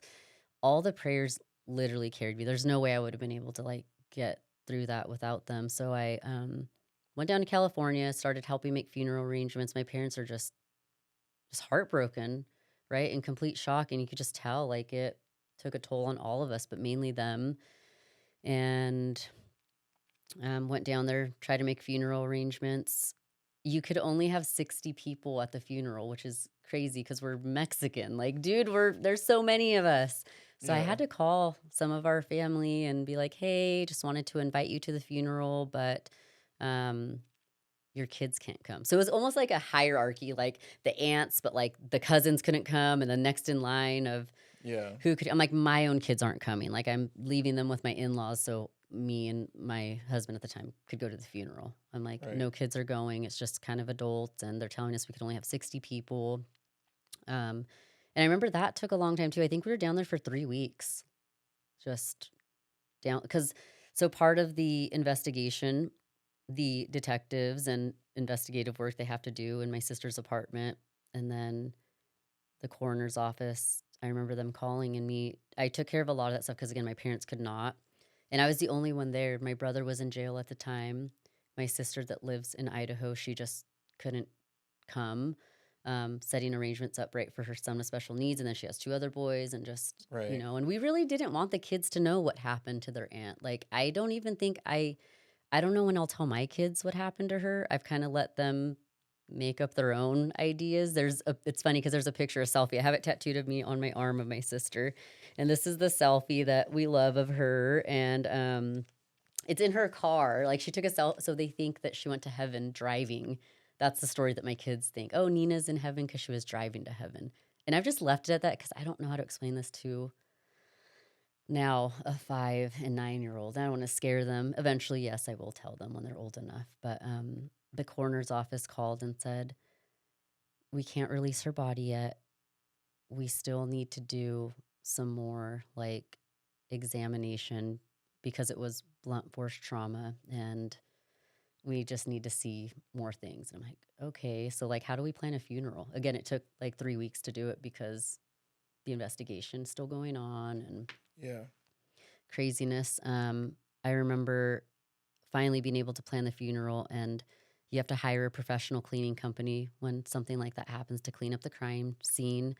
And I had to go make old school like poster boards with pictures, like collages, because we couldn't do an indoor funeral like at a funeral home because of the 6 feet Right. whatever Yeah. distance thing and blah blah Yeah. blah. So I couldn't do a slideshow, which would have been so much easier. But so I'm like, okay, I got to go to her house. I know she has pictures in there. And when I went to go look, I seen a lot of stuff that was not cleaned. And I'm like, and my mom caught me when I was just kind of like in a daze. And she's like, what's wrong? And I'm like fixated on it. And then my mom looked and she's like, oh my gosh. And so I ripped them a new one, just like, hey, we need to get someone out here because I could see a lot of what happened here. Like my mind is just, Yeah. and I'm such a visual person. So they went and brought someone else in. I was able to get the pictures, make the slideshow. I was able to speak at her funeral, which was we were really close growing like, not growing up, but as I became an adult because that age gap, I feel like she kinda treated me like I was her kid because Yeah. me and her son grew up together, Right. right? And then as we got older, we were more sisters, right? And sometimes I'm like, "Wait, whose side are you on? Mine or mom's? Like, you're my sister." But that motherly instinct would come in. But I was able to speak, and I know it was because of Jesus, like, having that strength to be able to do that. Um, and I miss her. I mean, I do know that sharing my story and sharing, how much I miss her and what happened, part of her story in my story, that I do want to help women that are going through domestic violence or that have been through whatever they've been through. Um, God doesn't waste a hurt, and He'll use our stories, He'll use that hurt to help someone else. So there's a part of me that knows I need to do something with that. I don't know what it is yet. There's part of me that kinda knows, but I'm like, "Oh, am I ready, like, to really fully jump into doing something like that?" But I try to just keep her memory alive and talk about her where I know there's other people in my family that grief is different. I've also done a lot of work, like, after we came back from California after the funeral and came here, I did go through a deep depression. Like, there, it was like I was surrounded by all the family and busy planning all these things and doing this and doing that and making all these arrangements, and then I came back home and it was like complete silence. COVID still whatever a thing. Some people are, okay coming to visit me. Some people are not. Right. The whole mask thing, and it was very lonely. And I remember just thinking I need to do something. I signed up for therapy, kept going to Celebrate Recovery. I did a really cool therapy called EMDR. Mhm. Have you ever done that? I've never done it. I've heard about it, but Yeah. what exactly is it? I've heard So about it, but I I don't know think I'm gonna exactly what it botch is. up what it means. So EMDR, eye movement desensitizing reprocessing, I think. I know it's for trauma Mhm. because I had a guy on here that he was in a shooting and he went through Oh, it. yeah, it's really good. So they ended up attaching like these earpieces that make like beep beep beep noises. It's bilateral movement in your brain. So when you're dreaming, you're using both hemispheres of your brain, the left and right, and that's how you're able to see things. So with this, they're trying to activate that. So doing the beeping or holding paddles that vibrate, you're activating those two. And so I went through and told my therapist the entire story of my sister, the parts that, she she suffered, right? Like there's a part of me, and it's crazy to even say that, like, I wish he would have just shot her and killed her in one boom and her be done, but Right. that wasn't the case. Like, the um, fire department ambulance ended up coming, taking her, life flighting her to the trauma center, and she fought. She kept trying to stay. She wanted to stay, and finally, like, let go. And by the time they told my parents that, actually, because I wasn't here, they told my parents to go to the police department so they could identify the man. And when they went there to identify, they're like, "We're actually here to tell you that, like, she's gone." Like, and my mom kind of knew already just by when she went to her apartment, it being blocked off with all the stuff. And with COVID, they wouldn't let my parents in the hospital. Like, they couldn't be with her. Wow. Yeah. So part of what hurt me was that she was alone, right? Like, she was alone when she passed, and I didn't get to say goodbye. So in EMDR, I was able to tell my therapist, while having the ear thing and the paddles, the entire story. And they had like a heart monitor on me so he could see when my heart rates get, like, when you're describing some of this stuff, it's like, well, then he's like, okay, now I want you to go through and tell me what you would have wanted to happen. And so I was able to reprocess this story. And he's like, things might pop up that don't make sense to you. Like, I can't tell you what you're gonna see. Everyone's experience is different. You might pop up and see like a cartoon or like Minnie Mouse and like a rowboat. Like I can't tell you what's gonna happen, but your body will do what it's gonna do in your mind. And so I start telling the story from beginning to end, from, when I got the phone call all the way until when I had to say goodbye. And in my session, I was able to be there with her and tell her and hold her. And I'm in the apartment with her, holding her upstairs, and the guy's already gone. And I'm like, hey, like, Andrea, the ambulance is coming. I could hear them. And then I hear just like wheels banging on the stairs coming up. And I'm like, okay, they're here. They're here to take you. Like the gurney's coming up. And I turn and look, and Jesus is holding the gurney. And so I literally handed my sister to Jesus on the gurney. And then somehow it fast forwards to her being in a helicopter and Jesus is like with her. And I drove. So somehow I met the helicopter and drove there, and I'm in the hospital. And a part of me is almost like it's like an outer body experience where I see the big light in the emergency room and her body, and they're working on her. And I'm just like waiting for them to bring her back. And out of nowhere, I just see like, I don't know if it's her soul or what, but I see her come out of her body, and she's wearing all white, which me and her love black. Like we always wear black. So to see her in all white, and she has her hair up in her bun like she normally had. And then I see her and Jesus walking together, and they're like side by side, just like shooting the bull, like chopping it up. And they're happily laughing, walking together, and they're just going away from me. And I'm still in the emergency room by the lights, and her body's there, but I see her walking with him into the clouds. And I remember my therapist, because I had got silent, and I guess my heart just slowed down. He's like, "What did you just see?" And when I shared that with him, he started crying too. He's like, "Your faith, her faith, like, you know where she is." And so now, instead of seeing what I seen in her apartment or the things that have been described by the detectives and the coroner's office, I see her with Jesus. It's amazing. Yeah, it's given me so much peace. So like on the hard days, like her birthday's on Friday, usually birthdays and anniversaries of her death, it's hard. It's hard for me. And I never know what's going to trigger it. Like some days I hear a song that she would play and I love it. And then other days I hear a song and I'm just upset that she's not here. But one thing that's been great about church, my Jesus journey, having faith, and working my Celebrate Recovery 12-step program, is I was able to write that man a forgiveness letter.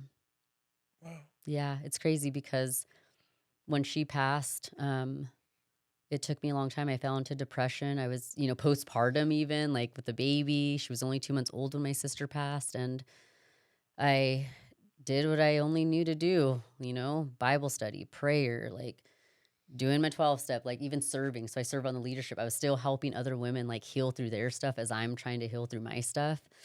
And that's how it works, right? Like you do it with your community. And Jesus never made us to do it alone. He wants us to do it with other people and with him. So a year goes by, my sister has been gone, and it hit me. Like that 1 year mark, it hit me like a ton of bricks. And I just fell apart and just couldn't, like I finally like she's not coming back. First Christmas, first Thanksgiving, first birthday without her, all the things, and now it's like the 1 year anniversary. And a month after her 1 year, and I had just like fallen apart, like I remember thinking like, I think I need to go to the doctor. Like I think I'm going crazy. I told my ex-husband that. I'm like, I think I'm going crazy. It's like, then you should go to the doctor. But I'm thinking maybe he's going to take me or like, I'm going crazy here. Like my mind is just, now it's getting worse. I thought the grief was supposed to get better with time. It's getting worse. And a month after that, I found out there was another betrayal. So he was having an affair.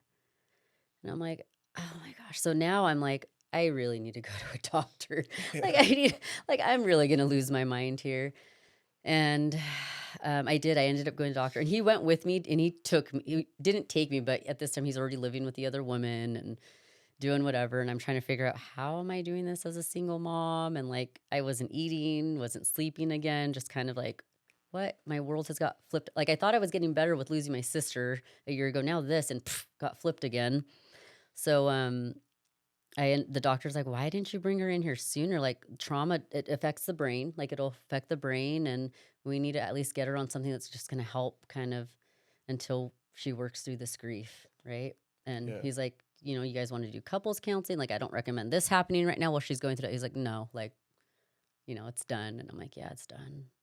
So going through that betrayal with him, and talking to like my community, I'm like, I think because he had mentioned something like, when you lost your sister, it just kind of like went downhill from there. Like our marriage went downhill. And I'm thinking, Your ex-husband said that? yeah, like, you change, you're not the same person. Like, dude, yeah, like the Yeah. way I lost her too, that's pretty traumatic. And I just had a baby, like all the things, right? Yes, your emotions are all over the place anyway. Yep. And so I sat down and thought about it. I'm like, yeah, this guy that, killed my sister, he did rob a part of me, like my happiness, my joy, and just even Gabby. Like I think about my youngest, a lot of the when she was a baby, like I was sad for part of it because I missed my sister, but I tried to enjoy that time with her that I had. Um, and I'm like, I have to forgive this guy. It's like making me bitter and like it ruined my marriage, like because I'm thinking it's my fault, right? Yeah. And I'm like, oh my gosh. So I talked to my sponsor. I'm like, I need to write a forgiveness letter to this man. I'm gonna pray about it. I'm gonna pray about it. Prayed about it for like a month. Finally got a journal and just started writing like everything. Like, I forgive you for taking her. I forgive you for like the future that I don't have with her. My youngest daughter didn't get to meet her. Like, Yeah. she's missing out on her nieces and nephews and like being a grandma if my nephew ever has, a kid one day, and just listing so many things that I had to forgive this man for. My nightmares, the trauma, that the PTSD that I experienced, like no one could knock on our door because I like get scared and jumpy. Like even now, sometimes people scare me and I'm like, like don't do that. Um, like having to have lights on, night lights at night, like being afraid of the dark, just constantly looking over my shoulder, thinking someone's gonna come and kill my kids and me, like just crazy thoughts that I wouldn't have thought before. And piñatas, it freaked me out hearing the noise. Yeah. I left a birthday party once and he couldn't figure out why I ran out of there. But I wrote a forgiveness letter to this man. Did not mean it, dude. I just wrote it down. I kept praying, like, God, help me to give this to you. Like, how do I forgive this man? And I knew we were gonna have to go to court. Like, I need to forgive this man because I know I'm gonna want to try to kill him when we're in there. Like, how do you not, right? Yeah. Like, I'm gonna get arrested for trying to jump and like strangle this man or do something to him, and then I'm gonna be in prison and my kids aren't gonna have a mom. Just craziness. So I wrote the forgiveness letter, read it to my sponsor, cried, prayed, then read it to an accountability partner, cried, prayed, and I just kept reading over it, and it helped. It helped a ton.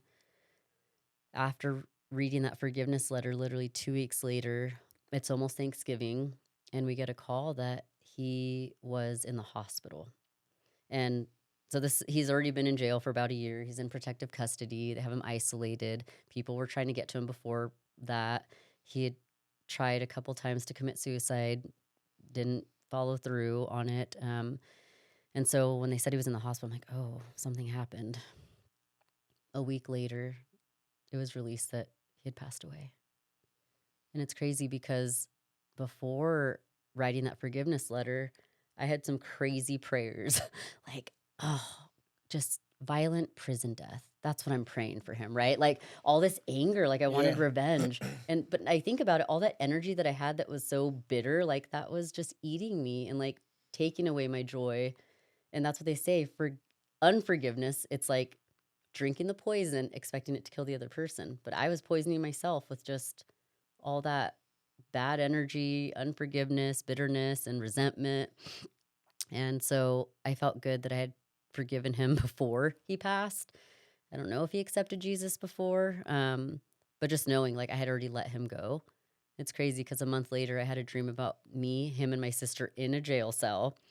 And I think I was going to get him or something. And my sister intervened, comes in, and she's like, hey, like, you don't have to worry about that anymore. It's not yours. You don't have to worry about that. It's not yours to manage. Like, just give it to God. And then she left the jail cell and he did too. And I'm just like in a jail cell, like, and then I was able to walk out. It was like I was in a prison myself, Yeah. right? With unforgiveness. So after that, I'm like, you know what? I need to forgive my ex-husband. So through the divorce process, I was able, and the letter that I wrote to the man who took my sister, her ex-boyfriend, I couldn't send that because it was still, we were waiting for court to come. I couldn't send him a letter, but it was just for me. Like, he didn't even need to know that I forgave him. It was just for me. And then later I wrote one for my ex-husband, like forgiving him for all the things, and finally came to the place of accepting, like, when you pray for something and pray for something and it's a no from God, you're just like, "Ugh, why?" Now I'm like, now I know why. Like, God had a better plan for me. And I was able to forgive him. And there's sometimes where, later on, he did things that I had to forgive again and again and again, right? How many times does he tell us we have to forgive? 70 times 7 or something like Yeah. that. Yeah. Right? It's gonna be a thing that we have to do until the day I die. I'm gonna have to forgive someone for something, Yeah. right? Whether it's like someone flips me off for like driving like a grandma with like cruise control on, or who knows, I'm gonna offend someone not knowing it. Right. Or I'm gonna have to go to someone and be like, hey, like, can you forgive me? Like, I'm sorry, and have to make that amends. Yeah. What was it that actually flipped your mind that you had to forgive him? Because you said you were writing stuff, but you Yeah. didn't know. Okay. So what's interesting is our church did a um, class, like a closed 12-step class for women that had had abortions. And so that was it. It's like, how God already forgave me for that, but I haven't forgiven myself for doing that. So I ended up joining that class, and there was only 5 of us. They almost didn't do the class too, because like, oh, we need 12 participants. Luckily, the lady that was hosting was like, even if I only get one person, like, I'm still doing the class. So going through that class and learning about forgiveness, and then learning about like post-abortion, like PTSD in a way, like the things that they don't tell you about. So I was 21. I'm trying to think back what year that was, but you basically could walk into a Planned Parenthood, say you want to have an abortion, give them, I think it was like $500, and then it's transactional. Go in and do it. Uh, in California, was there like any cutoff of like how old the baby would be or anything? I don't even remember. I think I was like maybe 6 or 7 weeks. It was like right when I found out that I was Okay. pregnant. And yeah, now that I know what I know, I'm like, oh my gosh. And see, I did that post abortion class and worked through it. There was a woman in there that was much older than me, and hearing her story of how she had to, because it was illegal at the time, and how she had to flee to like another state, and like contemplating whether or not doing the wire hanger thing to herself, and just like, holy smokes, Wow. and never telling anyone. She had never told anyone about it. Like growing up, I knew a couple women like in my friend group that had done it a couple times, and even gone back and done like the pill part where you take one pill and then another pill like multiple times. And so I'm just like, I don't know, was it, again, I didn't grow up with the Jesus thing. Had I known that, I probably would have thought differently. But oh yeah, it's not the right time. Like, boom. Yeah. No, like, I don't, whatever the situation was for the people that were doing it at the time, it was like, yeah, no, like, just kind of like a hookup or whatever it Right. was. But working through that and working through it with Jesus, like, he already forgave me for this. Why am I still like taking this out on myself and like feeling guilty? And we got to even like name our baby. And like, when you do that, like, think about it. You've lost a child, but you've never had a funeral for them. We had a funeral for them. But in the beginning, it was more on us and our decision. And why did we do that? And like not knowing. And again, it was like another 16-week class that I did, and just diving into scripture about it and leaning on these other women. We cried together, we prayed together, and like, we all regret it. Every one of us in that class regrets it. But there's things that we do that you can't go back and change, but you have to forgive yourself. So that's what, and actually, after doing that class, and then kind of just waiting time, because I'm like, how do I forgive? Like, how? Like, God, how do I forgive him for that? Like, how does someone do that? Yeah. Because I never thought I'd be able to. Like, Yeah. I thought it was gonna take years, maybe never, but he kept putting it on my heart to do that. And honestly, the release and like letting go of that, letting go of, my ex-husband, letting go of him, letting go of all the things, even my sister, like being able to let go of the fact that I couldn't say goodbye. That's out of my control. Yeah. And now I could share that. Like, I share that when I share my testimonies about that. And wildly enough, a few months ago, I started serving at Boise Rescue Mission with the Cradle of Hope program. Not something I would have ever thought I'd be working with women that are pregnant with unwanted pregnancies, or maybe they're homeless, going through domestic violence situations. And I get to help them. And Idaho, it's illegal now to have an abortion in Idaho. And now that I am where I am now, I get it. But it's interesting because then I feel like a hypocrite. How can I tell people like, "Oh, don't do that," right? But I did it. So I think my story with that is interesting because I could share, you know, what I did, how I feel about it now, and with these women that are kind of like scared to have a baby that come to Boise Rescue Mission. It's an amazing program. Like the Cradle of Hope program helps these women, teaches them.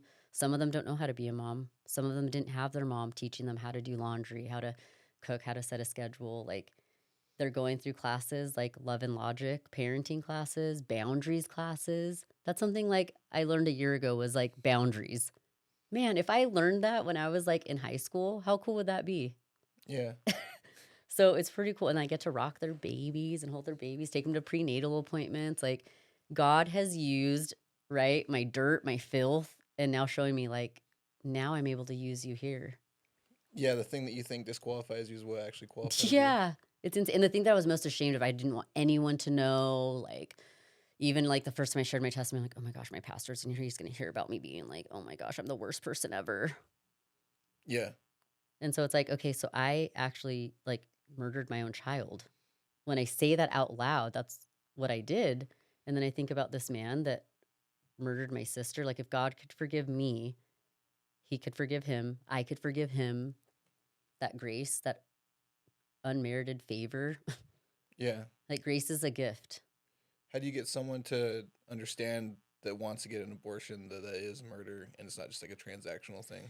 Oh my gosh, there's so many things. I want to go like, this is something I want to do is like go to these clinics or maybe like Planned Parenthood, wherever, and just tell them like, can we do more for these women? Like, can we educate them on what's going to happen? Because I didn't get a pamphlet like, hey, after you do this, you're going to be depressed, have anxiety. Anytime you hear a vacuum go on, like a vacuum hose, you're going to think about this situation. Or, even like going through the grocery store, some of the butcher shops, I don't know if it's like a vacuum seal or what, you could hear it. And I'd be like, it would trigger that. Like, why? And now I know what that is. It's when they go through and they basically like take the baby out, right? Oh, okay. But I wish they would be like, here's a pamphlet, or like, let's do 3 counseling sessions before you have the abortion. So let's talk about why you want to have it, why you think you're not, is it financial? Because I could connect you with some resources if you really want to have this baby and it's financial. Is it that you don't have a place to live? Is it that your family, like, get down to what it is, and maybe they don't know about what's out there for them. Yeah. Like, at the time, I was just kinda like, "Wow, like, no, I'm a party animal, I'm irresponsible, like, I don't have a steady job, like, this is a boyfriend that I've been with for, like, a year, but I don't know if this is gonna work out. How would I be a single mom?" Like, do 3 therapy sessions with them, find out why it is that they wanna have the abortion. Tell them what's gonna happen after they have the abortion, that they're maybe having crying spells, they'll be depressed, they might become an alcoholic, they might start using something else as a coping mechanism. They're not actually gonna do experience grief like a normal person does with, like I said, the funeral procession and, like, recognizing that that was a person and say your goodbyes. Yeah. Maybe say you're sorry to the baby, what you would have done differently. Like, there's so much that I think these clinics can do besides, "Okay, you wanna have an abortion? Here you go." Maybe do an ultrasound, let them hear the heartbeat, let them know how many fingers and toes, like, more educational, I think would be Right. good. Yeah, because the Planned Parenthoods they make a lot of money off of them too, because then Mhm.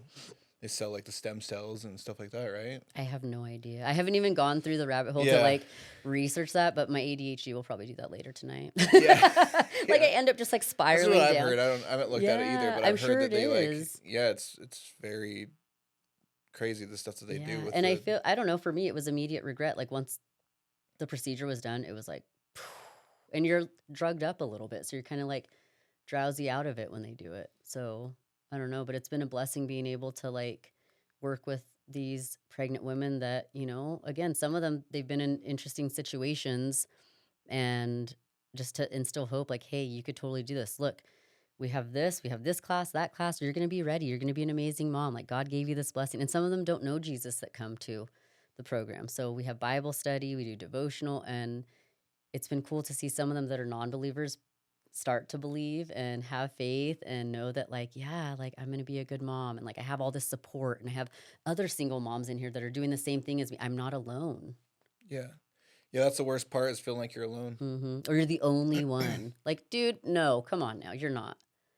Like, even I think about that, like, with the grief thing, it was hard because, like, there wasn't anyone going through the same thing as me, like, "Oh," I don't know, sometimes I would think, like, if she had died of cancer, maybe there's, like, a cancer support group of siblings that have lost, but with hers, it was different, Yeah. and then later I learned there's actually, like, it's called Kim Fest that they've done here in Nampa, and it's dedicated. I think her name is Kim, a woman that had been murdered here in Idaho, and I think her sister hosts it, and it's, like, domestic violence awareness, so there's all these things that I'd love to be a part of and just in a way to honor my sister. But the things that I've learned through it too have been pretty cool. And being able to talk to some of these women that, again, have been through domestic violence, that maybe they're about to have a baby. It's like I could use those two experiences in my life to help them. Yeah, I'm sure you're making a huge impact on everybody around I mean, you. I can't. So it's interesting because it's about them, right? So I don't share Yeah. like my personal testimony, but just being able to pray with them when they're having a down day, encourage them. Yeah. Have you been able to talk to someone that was thinking about getting an abortion and help them decide to go a different way? No, but I did have one woman who shared with me that I think her partner, had ordered an abortion pill online, and luckily it didn't work. And I guess there's a two-part to it, and, it's reversible. So there is, the abortion reversible man, I wish I had the pamphlet or the phone number with me, but if you Google, like, abortion reversal hotline or something, there's a way to reverse it. If you've taken the first pill and you immediately have regrets, you could call this hotline and they will help prescribe progesterone to like the nearest pharmacy or your doctor. And that's supposed to help keep the baby in because Wow. what's in the pill helps remove, I guess progesterone keeps it in. Again, I don't know the science behind here or the scientific stuff, but Yeah. have seen it in some of the resources. So hearing her story, but no, I haven't had anyone come. But since it's illegal here, people would have to go to surrounding states to do that, or again online. Which I'm like, maybe it wasn't even legit. Maybe it was placebo. Maybe it was something fake they were selling you to just. I don't know. Yeah, I guess there's a Planned Parenthood in Ontario. Yeah, that would be the closest one here. Yeah. Yeah, that's a that's amazing. Like all the stuff that you've had to go through, and you know, I'm sure that you had doubts in the moment of God, why me? I And know. Well, you especially know, like I'll say like going through the divorce, that was another hard thing. I still say like if I had to rate them, my losing my sister was the hardest. yeah, The divorce, that was interesting, rough, and it's not something that I wanted, right? But right. then I look at God, like it was a way out because biblically I had, grounds for divorce, and I don't know, I've grown a lot since then. Like, dude, I wouldn't have met you at the gym if I didn't go through my divorce. Like, it's interesting. I went through the divorce and then wanted to be better for myself. Like, I could do hard things. And I remember having my little dumbbells in the garage with, a mirror and the bench and just doing these home workouts, YouTube, Right. online workouts. And then my nephew came out to visit me when he found out that I was going through the divorce and just was like, get up. We're going. He took me to an Anytime Fitness and was like, we're getting to our membership." He's like, you need to get out of the house. You can't just isolate and be depressed. And like, part of me was like almost embarrassed. My mom's like, "What are you embarrassed about? Like, you have stuck to your vows and like you were faithful and you honored your husband. Like, Yeah. there's no reason you've done nothing wrong here." I'm like, "Okay, you're right." So I started going to the gym, started working again. And one of my friends that also is a cosmetologist was like, noticed that I'd been going to the gym pretty. She's like, "Dude, why don't you should do a show?" I'm like, "What's a show?" She's like, "You should do bodybuilding show." She was training for wellness. She's like, You're already going to the gym. You already packed your meal prep. Like, dude, you're halfway there. Just go get yourself a coach and like do a show." So I'm like, what is this all about? So then there I go again down the Google rabbit hole. Yeah. And I just found like the closest coach near me. I got pretty lucky. Big John was my coach, and it was amazing. Like, especially with the whole PCOS stuff, with the nutrition plan he had me on, I actually started getting regular cycles. And I thought that was something from, post abortion or PCOS. And eating healthy, going to the gym, it almost became like a new addiction for me. And just seeing the improvement in myself, feeling better, having to plan and prepare. So that kind of got me through my divorce a bit. And then the gym, like gym community, I made some pretty cool friends at any time. And I remember getting ready for some of the like divorce court stuff, which thankfully was through Zoom, which made it easier. Because it was on COVID. Still, like it was still going on. So let's see, that my sister passed in 2020. So yeah, 2021, I filed for divorce, and then everything was still going through Zoom at the time, which I'm like, I'm cool with that. I could just sit in my car and do this on Yeah. like a lunch break. But yeah, it was a lot of ups and downs with like the kids, the exchanges, and Ah, tough times, like, you know, not nice things were said, like, in court, and then things about you, but it's like, okay, you hire an attorney, right, to make you look good on the paper, like resume, and then in court, and then I guess they do have to bash the other parent, right? Like, I don't know. It was hard, but being in the gym, doing bodybuilding, like finding a sport that pushed me to really do hard things Yeah. and stay disciplined. That was part of it, staying disciplined. Because I remember there was a point where I'm like, "Oh my gosh, I just wanna go, like, freaking slash his like, go crazy," right? And I just wanna, like, put it all out there of everything he's doing, and I remember my friends from church were like, "No, Vanessa, like, keep it classy," and, like, Yeah. "Don't nope, like, you don't need to go to that level," and I'm so thankful I didn't, like, there's no trace on the internet or social media of me bad-mouthing anyone, there's no, like, nothing in writing where I badmouthed anyone, kept my side of the street clean, Yeah. but I remember just people like, "Wow, how are you doing this?" And it's like, well, the discipline it takes for prep, right? Drinking your gallon of water, taking your supplements, getting up and doing cardio. Sometimes towards the end, it was like 2 a day, like weight training in the morning, cardio at night. Yep. Do even check-ins. I'm like, oh, I got to take pictures again. Just, all the things you got to check off your list. And then on top of that, working, being a mom, doing my Bible study, reading, praying, like it all takes discipline. That's one thing I love about our sport. Yeah. Yeah, this is my first one, and I'm still like 12 weeks out, a little under 12 weeks out now, and I'm just like, oh my gosh. It's good for you. It's the mental, Yeah. like the mental part of it is huge. Well, for me, anything that's like a hard task to accomplish is where I find myself starting to regain confidence. It's Yeah. like it's easy to lose confidence when you're just being comfortable. Mm-hmm. But then when you can like start stacking these small wins and doing some hard stuff, or there's this um there's this guy, he makes like the big ass calendars. I used to have one, but um he's got he talks about the masogi. It's a Japanese kind of idea that you have one hard task a year, and like Mm. that just sets a precedence for the whole year. So whether it's, just staying moving, for some people go like running for 24 hours or whatever, like these big crazy things, or a Yeah. bodybuilding show, or just something that's going to set your tone for the year, but something to train for. I like it. Yeah. So like this year I'm trying this bodybuilding show, and then we were talking about doing a Spartan race in August or something here in Mm. Boise. And but those kind of things are just like, if I don't have those, like my confidence just goes down if I'm not Mm-hmm. doing something hard, Yeah, I you know. know. I feel that too. You definitely need that. And I think there's like the post-show blues for people when, you don't have a show lined up or you don't have a plan after. So I feel that. But it was good. It definitely built my confidence. Right. And then the posing part, oh my gosh, dude. Yeah, The it heels. You guys are lucky you don't have to wear heels, but walking in heels was a task for me. And then holding those poses for a long time, your back, and just we could do hard things and you don't want to stay stagnant either. how'd your first show go? It went pretty good. So I did, there was one in Twin Falls. And my coach was like, this will be the warm up show before the Boise one. And so I did, well, my shows were in the fall. So I forget the names of them. I think the Twin Falls one was the Showdown, and they don't really do that one anymore. And then the one in the fall is that Muscle. No, what is the one in the fall? Is that the Idaho Cup? Maybe it's the Idaho Cup. Yeah. So I did the warm up show in Twin, and then a month later I did the Idaho Cup. I did pretty good. I placed in both of them, so that was fun. And the tanning experience was hilarious, man. Coming out of their orange, Yeah. my kids, yeah, my youngest like, "Mommy, why are you orange?" Yeah. It's fun. Trying to like not let them like spill anything on me, Right. but I did pretty good. It was exciting, and to see yourself like that ripped and like like whoa, it's crazy Yeah. for that one day, and then Well, the next day you look even better because you've eaten. yeah. Hmm. What was your hardest part? Ooh, hardest part, probably cardio. I'm not a fan, but doing hard things. So I had never done stair stepper like that much before. So Mhm. I was doing like 20 minutes every, 3 times a week. And then towards the end of prep, it was like, okay, we got to take it up a notch, like 45 minutes a day. I'm like, oh, every day? But one step at a time, right? Which then reminds you like one day at a time. So now me and the stair stepper, cool. I haven't, I'm not consistent with it now. I'm in my off season, Yeah. but I know that when the time comes to do it again, I'll be ready. It's definitely like a discipline thing. So I'm waiting for the time to just be right because I don't want to say it's a selfish sport. It kind of is though, Mhm. right?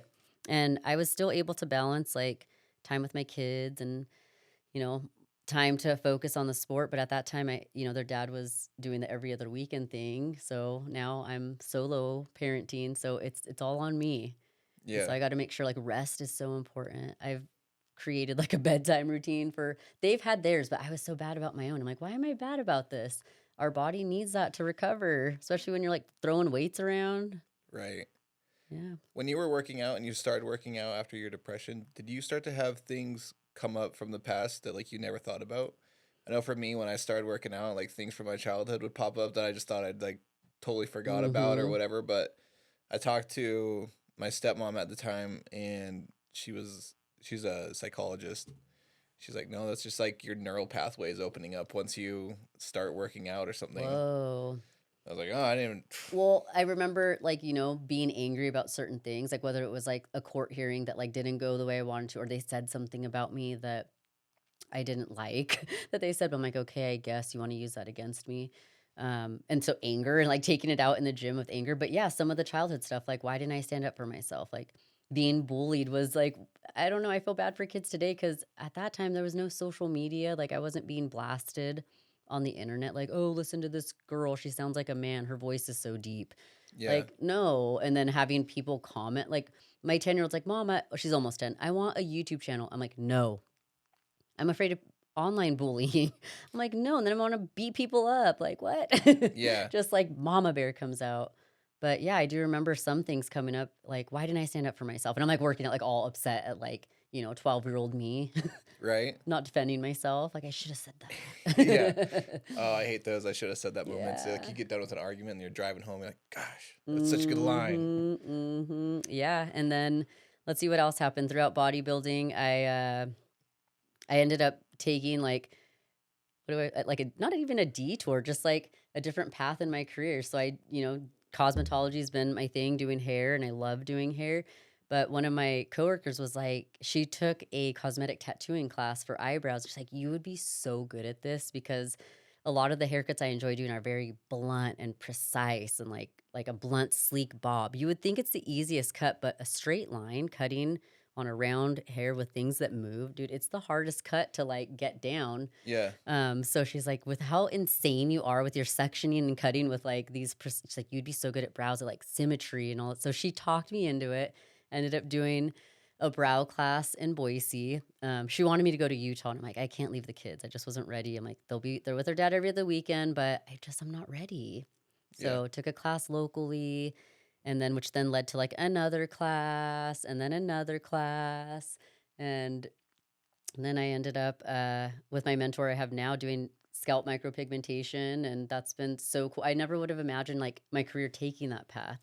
But Yeah. again, all these things that happen, and I almost feel like part of that was, like, I need something new. Like, I'm going through all this other crap. I need something new to, like, focus on or something new for me. Did you start out with just doing the eyebrows and Mhm. then Eyebrows and eyeliner, and then when, I did that, her husband actually so it was the husband and wife that owned the salon I was at, she wanted to open a cosmetic tattoo shop, and she did, and, he was a barber, and I had my barber license too, and so which I got that here in Idaho after let's see, was it after I had Gabby and after losing my sister.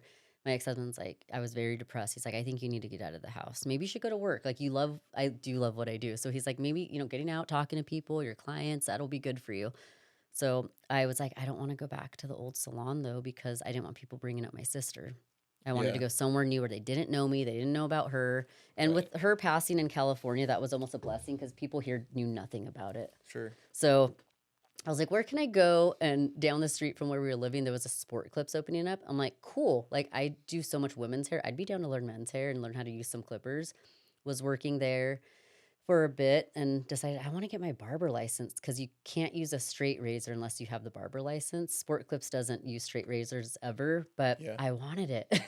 And so I ended up going to barber school, and so her husband's like, "Come work with us, when you're done with your Sport Clips," and they kept trying to get me to go work with him. He's like, "I need another barber. These ladies do not know how to cut men's hair, and I'm getting really booked." So worked for them, did the brow stuff, worked at their tattoo shop. Well, unfortunately, they ended up going through a divorce and like businesses started closing. But I'm lucky that I found my mentor that I'm with now at his shop, and he's taught me a lot. And I've just grown like in my own, style, running my own business and being my own boss, it's been interesting. I'm thankful though, because being a solo parent and having to like be there for school drop off and pick up, and I make my own schedule.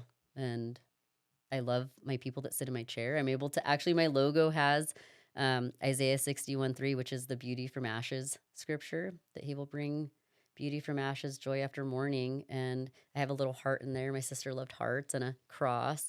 And it's like a phoenix rising from the ashes, but it's like a female and she has curly hair, kind of like me. And so I do get clients that, I mean, you could ask your barber too. They share a lot, right? Sometimes they joke that we're therapists and like people will Yeah. tell you everything. And so sitting in my chair doing that, or cosmetic tattooing, even through like regular tattooing, like people will tell you so many things. And so I will ask, like, do you want me to pray for you? And so I could pray with them. I'll play worship music in the shop if I want. Like, I have a lot of freedom in what I get to do. Yeah, So that's it's cool. fun to be able to use my art and be creative and help other people. Again, like whatever it is. And I could share part of, my story with them, which I never thought I'd be able to do it publicly, right? You're ashamed, you have this guilt. And I think that's what the enemy wants. He wants us to keep it hidden. But when you bring it out to the light, like Yeah. so much healing for yourself and other people. Yeah. Yeah, forgiveness is all for you. That's one thing I've had to Mm-hmm. learn too. Yeah. It's like someone told me about forgiveness, and I was like, well, do I need to go up to the person and tell them I forgive them? And like, no, it's not really for them. Mm-mm. I mean, you can, like, Yeah. if it's something that you feel is safe to do. Sometimes it's not safe to do that, right? Yeah. Like, either they're not in a good headspace, or like physically it's not a safe thing for you to do. But I think writing a letter, I have a friend who would burn everything after like we'd write in our journals for the 12 step class, and it'd be a that thing of all the work we did, all the traumas we talked about, or forgiveness, amends we have to go make, like we have to go apologize to someone. And after, she'd just have a bonfire and like light it and let it go. No Yeah. evidence. I'm like, okay. Yeah. Yeah, no, that's true. When you became a business owner, then what was that like? Oh, scary. And I was like half and half. So it was like, first it was like, working at Sport Clips and then going to my buddy's shop, and like kind of half and half, like my time. And then I was like, I got to leave Sport Clips. I can't do this anymore. And went full time business owner, but that was before the tattooing. And then that was all hair. And then when I got into the tattoo, it was like, you know what? And especially going through the divorce, like, my ex-husband was, he took care of the household and I stayed home. And if I did work, it was like a part-time job. But it's like, nope, now I'm responsible for this. And again, not having to miss things. My oldest, she's a dancer and she does the Mexican folklorico dance. And they dance a lot. Like, from practice just started March. They'll go till like November, December, their last performance. They do Wow. farmers market. So like there are sometimes where I tell her, I'm like, okay, I can't make it that weekend, but I try to Yeah. block out my schedule for my kids and their stuff. So I Yeah. don't want to miss it. I feel like I look at the 9-year-old and then I look at the 5-year-old and I'm like, wait, you were just here. How did, and I tell them, actually, I'm like, you're not allowed to get any bigger. Like, stop growing. It's not allowed. I'm like, Yeah. Mom, because the 9-year-old will be 10. She's like, I'm almost at double digits. I'm almost a teenager. I'm like, no, Yeah. it's not allowed. I know sometimes I'll tell my wife, like, just remember, we only have 7 years left with our oldest. I know. Because like I think it's important to like keep that in our minds, because Mhm. they say that you spend 90% of the time with your kids by the time they turn 18, Mhm. and 75% of your time is by the time they turn 12. Because then between 12 Yeah, and then they're all 18, about their they're friends. yeah, and then you only have like 10% of your time left. Yeah. Well, one guy broke it down for me. He's like, I started breaking it down in summers, and that kills me. He's like, I only have 4 summers. I'm like, when you break it down like that, you're like, Yeah, stop it. yeah, because everybody tells you like it goes by quick, and then you Mhm. become a parent, and you're like, holy shit, Yeah, this yeah. does go by It quick. does, but you know what? Becoming a parent, I've learned so much about myself.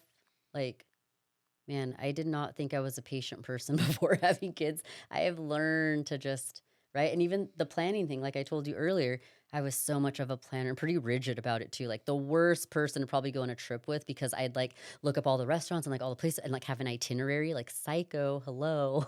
Yeah, When we did that Nashville trip, he's like, okay, 2 days you get to plan, 2 days no planning. And that worked for us because the days that we didn't plan anything were so fun. Random places for lunch, random meeting random friends and people, and just, and now with kids, I can't plan anything. And God's kind of like, ha ha. It's yeah, like, you could try to plan all you want, but my right. plan's better. Yeah, exactly. Make plans and God laughs. Yes, Yeah. absolutely. I wanted to talk about that 11 thing. Oh, yeah, the Yeah. 1111. Yeah. So how'd you get where'd that Dude, start popping up? okay, so, yeah, after my sister passed, I kept seeing it on the clock, on the microwave, on the stove, in my car, on my phone. I'm like, "Dude, that's crazy." I keep seeing 1111 on addresses, 1111 on my receipt, like, the total. I'm like, "That's crazy." Well, then when my nephew came out, I had told him about it. He's all, "Dude, you don't have you ever heard of angel numbers?" And it's funny because his name's Angel Mhm. because my sister was obsessed with angels. Like, dude, if you went in her house, she had, like, the little cherub angels and like precious moments angels. She Yeah. was obsessed with, so she named him Angel. He's like, "Yeah, you've never heard of angel numbers?" I'm like, "No, what is this?" So then he's sending me all, and like we're on YouTube. I'm like, "Holy smokes." Then there's 444 and all the other ones, but that one kept popping up, like, and it still does. Like, Yeah. and a lot of the times for me, I'm like just taking it as a sign from her, like heart rocks too. Like I'll find little things that are heart, a heart cloud in the sky. But the 1111 has just been a thing. Like even when I went to interview with my mentor for an apprenticeship, he sent me the address like 1111 Orchard. I'm like, what? That's crazy. He showed up and it was like such a chill interview meeting him and the team. And again, like receipts, I'm buying something, 1111. Yeah. It still pops up too. Like times when I'm thinking about her, I'm like praying. Sometimes I'll pray to her too, like, just give me a sign. Or like I'll pray for her to come in my dreams or something. And then randomly I'm not paying attention, or it'll just be like 111. Right. Yeah. You too. Yeah, it's crazy. It's funny because like when you were telling me on the podcast just now about like when your sister got murdered, I looked over at the clock and it was an hour and 11 minutes. It was crazy. Wow. But Yeah. yeah, I just see like the double numbers everywhere, like 11s, 33s, 22s, like those just pop up wherever. And then yeah, the 1111 on like the times Yeah. and it's crazy. It all started like probably 2024, but it's just like too many of them started popping up, and I would just tell my wife, and then she'd be like, she'd start seeing stuff too. Yeah. And I don't know. I mean, maybe there's a part of it where I'm just starting to look for things Yeah. now, but it would always be popping up. I'd wake up in the middle of the night, look at my alarm clock, and it'd be like 11:11 or like 2:22 or something. Mm-hmm. Like it was crazy, but it would always be one of those times. And and then yeah, I went down a rabbit hole too and started looking down. Like, what does this mean? And then you're like, whoa, Yeah, that's like interesting. numerology or whatever, and Well, then I was like, scripturally, what does this mean? Because then I want to know that side of it too. And I don't know, I'd have to look it up again because I've gone down all the different numbers. Because I'll see people that have like a certain one, like, oh, what does that mean? The 444, the yeah, 777, and it just goes down. And then right. they'll have a reason too, like why, or that was like their baseball number or something, or it's a family number that their families had and they were born on November 11th or something like that, Yeah. right? Yeah, it's interesting because like I was telling you, like if you add up all the numbers of the dates that my kids are born, like I gotta think about it now, 5, 6, those right there is 11, and then you got 25 and 30, and that's 55 together, and then you put all those together, and that's 66. So it's like that was crazy, and then I just started Mm-hmm. adding up like dates, like the year I was born is like adds up to 22, and then Yeah, crazy things, and then right. like when my wife and I started dating, it was on 110, so that was like 11 added up right there, and The then significance of numbers. yeah, and it was kind of interesting because one of the times when the only time I've ever had to deal with a suicide at the prison, I looked up and it was like right outside of door number 11, and I was Dang. like, this is crazy, and that was like my sign right there. I was like, all right, I'm on my way out, because Damn. that was like 2 months before I had left the prison, Mm, and I'd never experienced that in the other 10 years that I'd worked there. that's wild. It was wild, but yeah, it was like when you said something about the 1111, I was like, oh, that's my Yeah, and favorite it's funny number, because and I'll then I don't always share it, but I usually do. If I'm like, oh, and I'll screenshot it just yeah, for me. I yeah, probably have like a ton of screenshots of all these 1111s on yeah, my phone.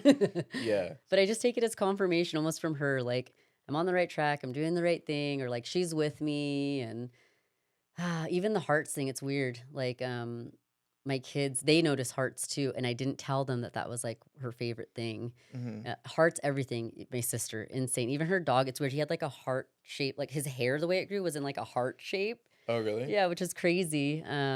Actually, our uncle has her dog now because he was there when everything happened, and the dog ended up getting hurt during it too, which is sad. Wow. Yeah, I know. I They was think that maybe possibly the dog was strangled during that because his eyes were so bloodshot and he was scared, like when the police officers got there. Yeah. But the hearts, yeah, his hair grew in a heart shape, like a cowlick almost. Yeah. Interesting. Her keychains, like everything had a heart on it. It's insane. And my little ones, they notice hearts. Like I forget what we were making, eggs or something, and somehow it came out like a heart, just random things. I'm like, oh, that's from her. That's from her. That's awesome. Yeah, definitely a guardian angel. I do. She's beautiful. Yeah. And I just think like, ah, it's wild though because my sister had mentioned how she knew she would die young, and it's weird like having these conversations. We're all gonna die, right? Hmm. But she would talk about it. She had been to a lot of funerals for friends, and like, oh wow, this person had a white casket. That's what I want when I die. I'm like, dude, you're crazy. Or like, don't have carnations for me because those are grandma flowers. I want red roses because I'm gonna die young. And we're like, stop saying that. But she just knew like internally. Before she passed, she was having situations where she thought she might have like uterine cancer or something. She kept having to go to the doctor. And so I think she thought that that's how she'd passed. We did have a cousin who had passed a couple years before my sister, too, of cancer. But I'm like, she basically planned her funeral for it and told us what she wanted. We're like, dude, you're crazy. Yeah. But it is good to know, right? Like Right. your person's wishes and what they would want. It's odd conversations to have. Like when my dad would call me, he's like, "Hey, just so you know, I just updated the will." Yeah. I'm like, I don't really care. Like I don't Yeah. want to talk about this. I Not that I don't care, but it's like I don't want know. to like. I don't want to think about Right. this. I know. But it's good to know because when it does happen, those are things that you don't want to think about, right? Yeah. Like for us going through the grief and shock of losing my sister, like we already knew, okay, white casket, which my nephew, her only son, like you want to pick it out. And he wasn't, he didn't want to be doing that either, but we knew what she wanted. She had talked to us about it. And then when me and my ex-husband had Zoe, we had done the Dave Ramsey class and they talk about like life insurance. And then you start thinking like, oh yeah, how do we, and I remember him just saying, I don't care, cremate me and throw me. I'm like, where? He's like, I don't know. I'm like, what? But then I started thinking, I'm like, wait, okay, I want a closed casket. He's like, you don't want anyone to see you? I'm like, no. Because I remember like going to funerals and people like looking in. I'm like, I don't want people looking in at me. That's weird. Just close it or Yeah. cremate me. I really don't care.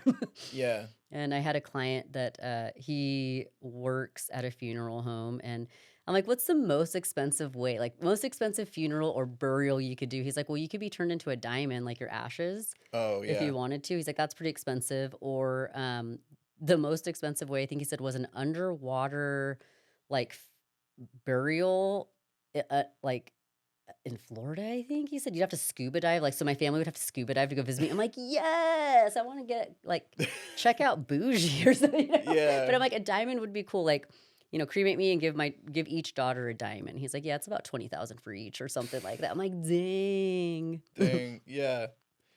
I took the Financial Peace University too, and I remember that was one of the biggest arguments my wife and I got into was when they were talking about a will Yeah. and like if something happens to both of us at the same time, who gets the kids? Right. It's like, who would you leave them I to? was like, I think my parents should get it. She's like, I think my siblings should get hers, whatever. And I was like, no. And she's like, no. And I'm like, and we never You came. never agreed on And it. now, like, I think this is after we stopped drinking and we've done a lot of maturity. Yeah. And we're like, we're even worse now because I don't even want my family to take our Right. kids, and I Like, I don't don't want you. trust And she's like, I anybody. don't want my family to take our kids, and especially once we Yeah. started like in our walk with faith, Mm-hmm. we're like, we don't want them Yeah, raising I up. have And friends that actually have close friends. They don't have neither of their families getting their kids if something happens to both of them. They actually have close friends that will.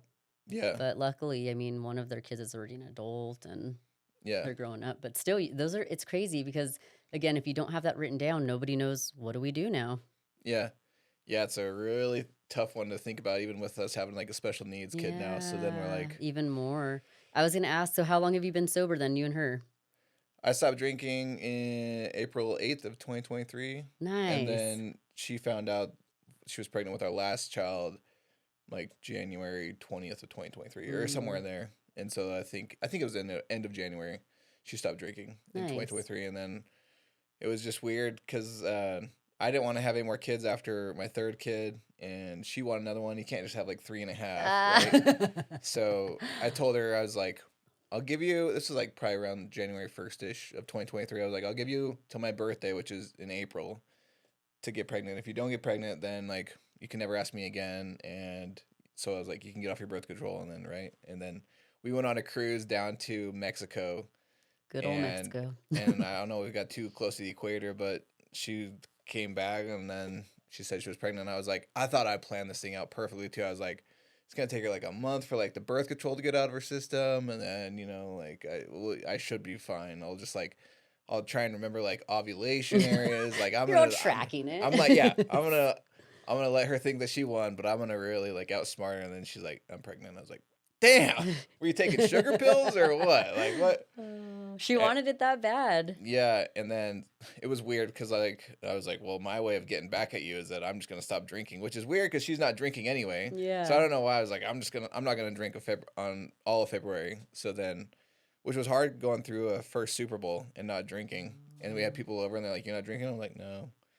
So I had a few drinks in March, and then I got really drunk for my 30th birthday. Like we rented some spots at Top Golf. We spent like $3,000 at Top Golf. Like, but I was turning 30. My buddy was turning 30, so I had like 2 bays. He had 1 bay, so it wasn't too crazy. But I got really drunk there, and then I remember getting really drunk that night.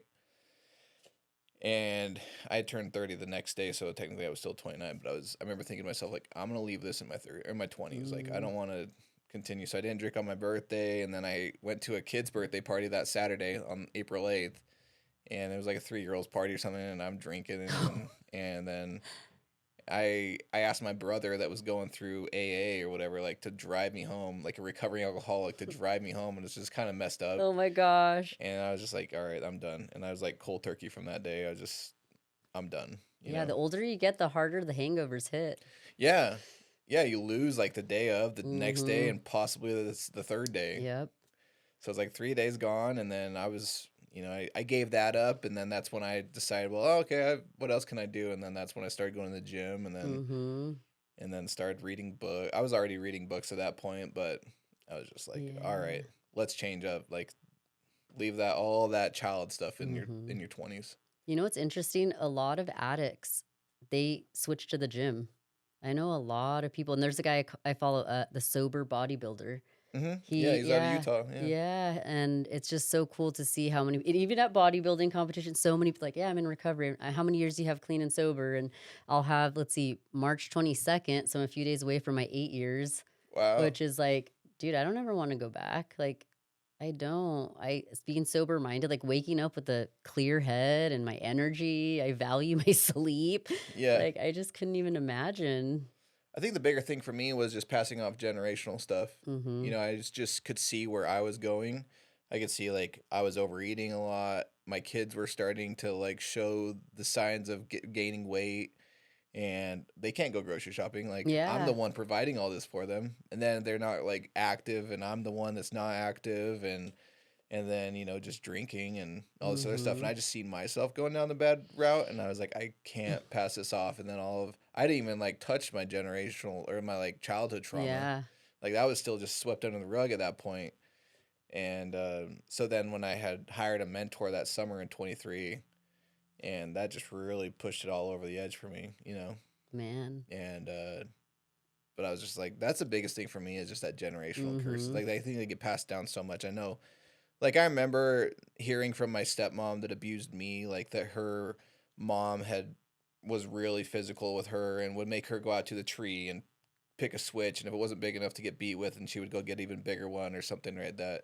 So I'm like, I'm just thinking about this, and that helped me with my forgiveness of my stepmom. Was like, Mm. she just is passing down what she knew. Yeah. They didn't know what they didn't know. Like, that's all they knew, right? So they did the best they can with what they knew. But now that Yeah. you know better. I mean, I know she knew what she was doing was wrong because she definitely hid it from everybody. Mhm. Oh But yeah. still, like, somewhere deep down, it was taught to her. It wasn't like something that Yeah. she That was a was. learned behavior for her. Yeah.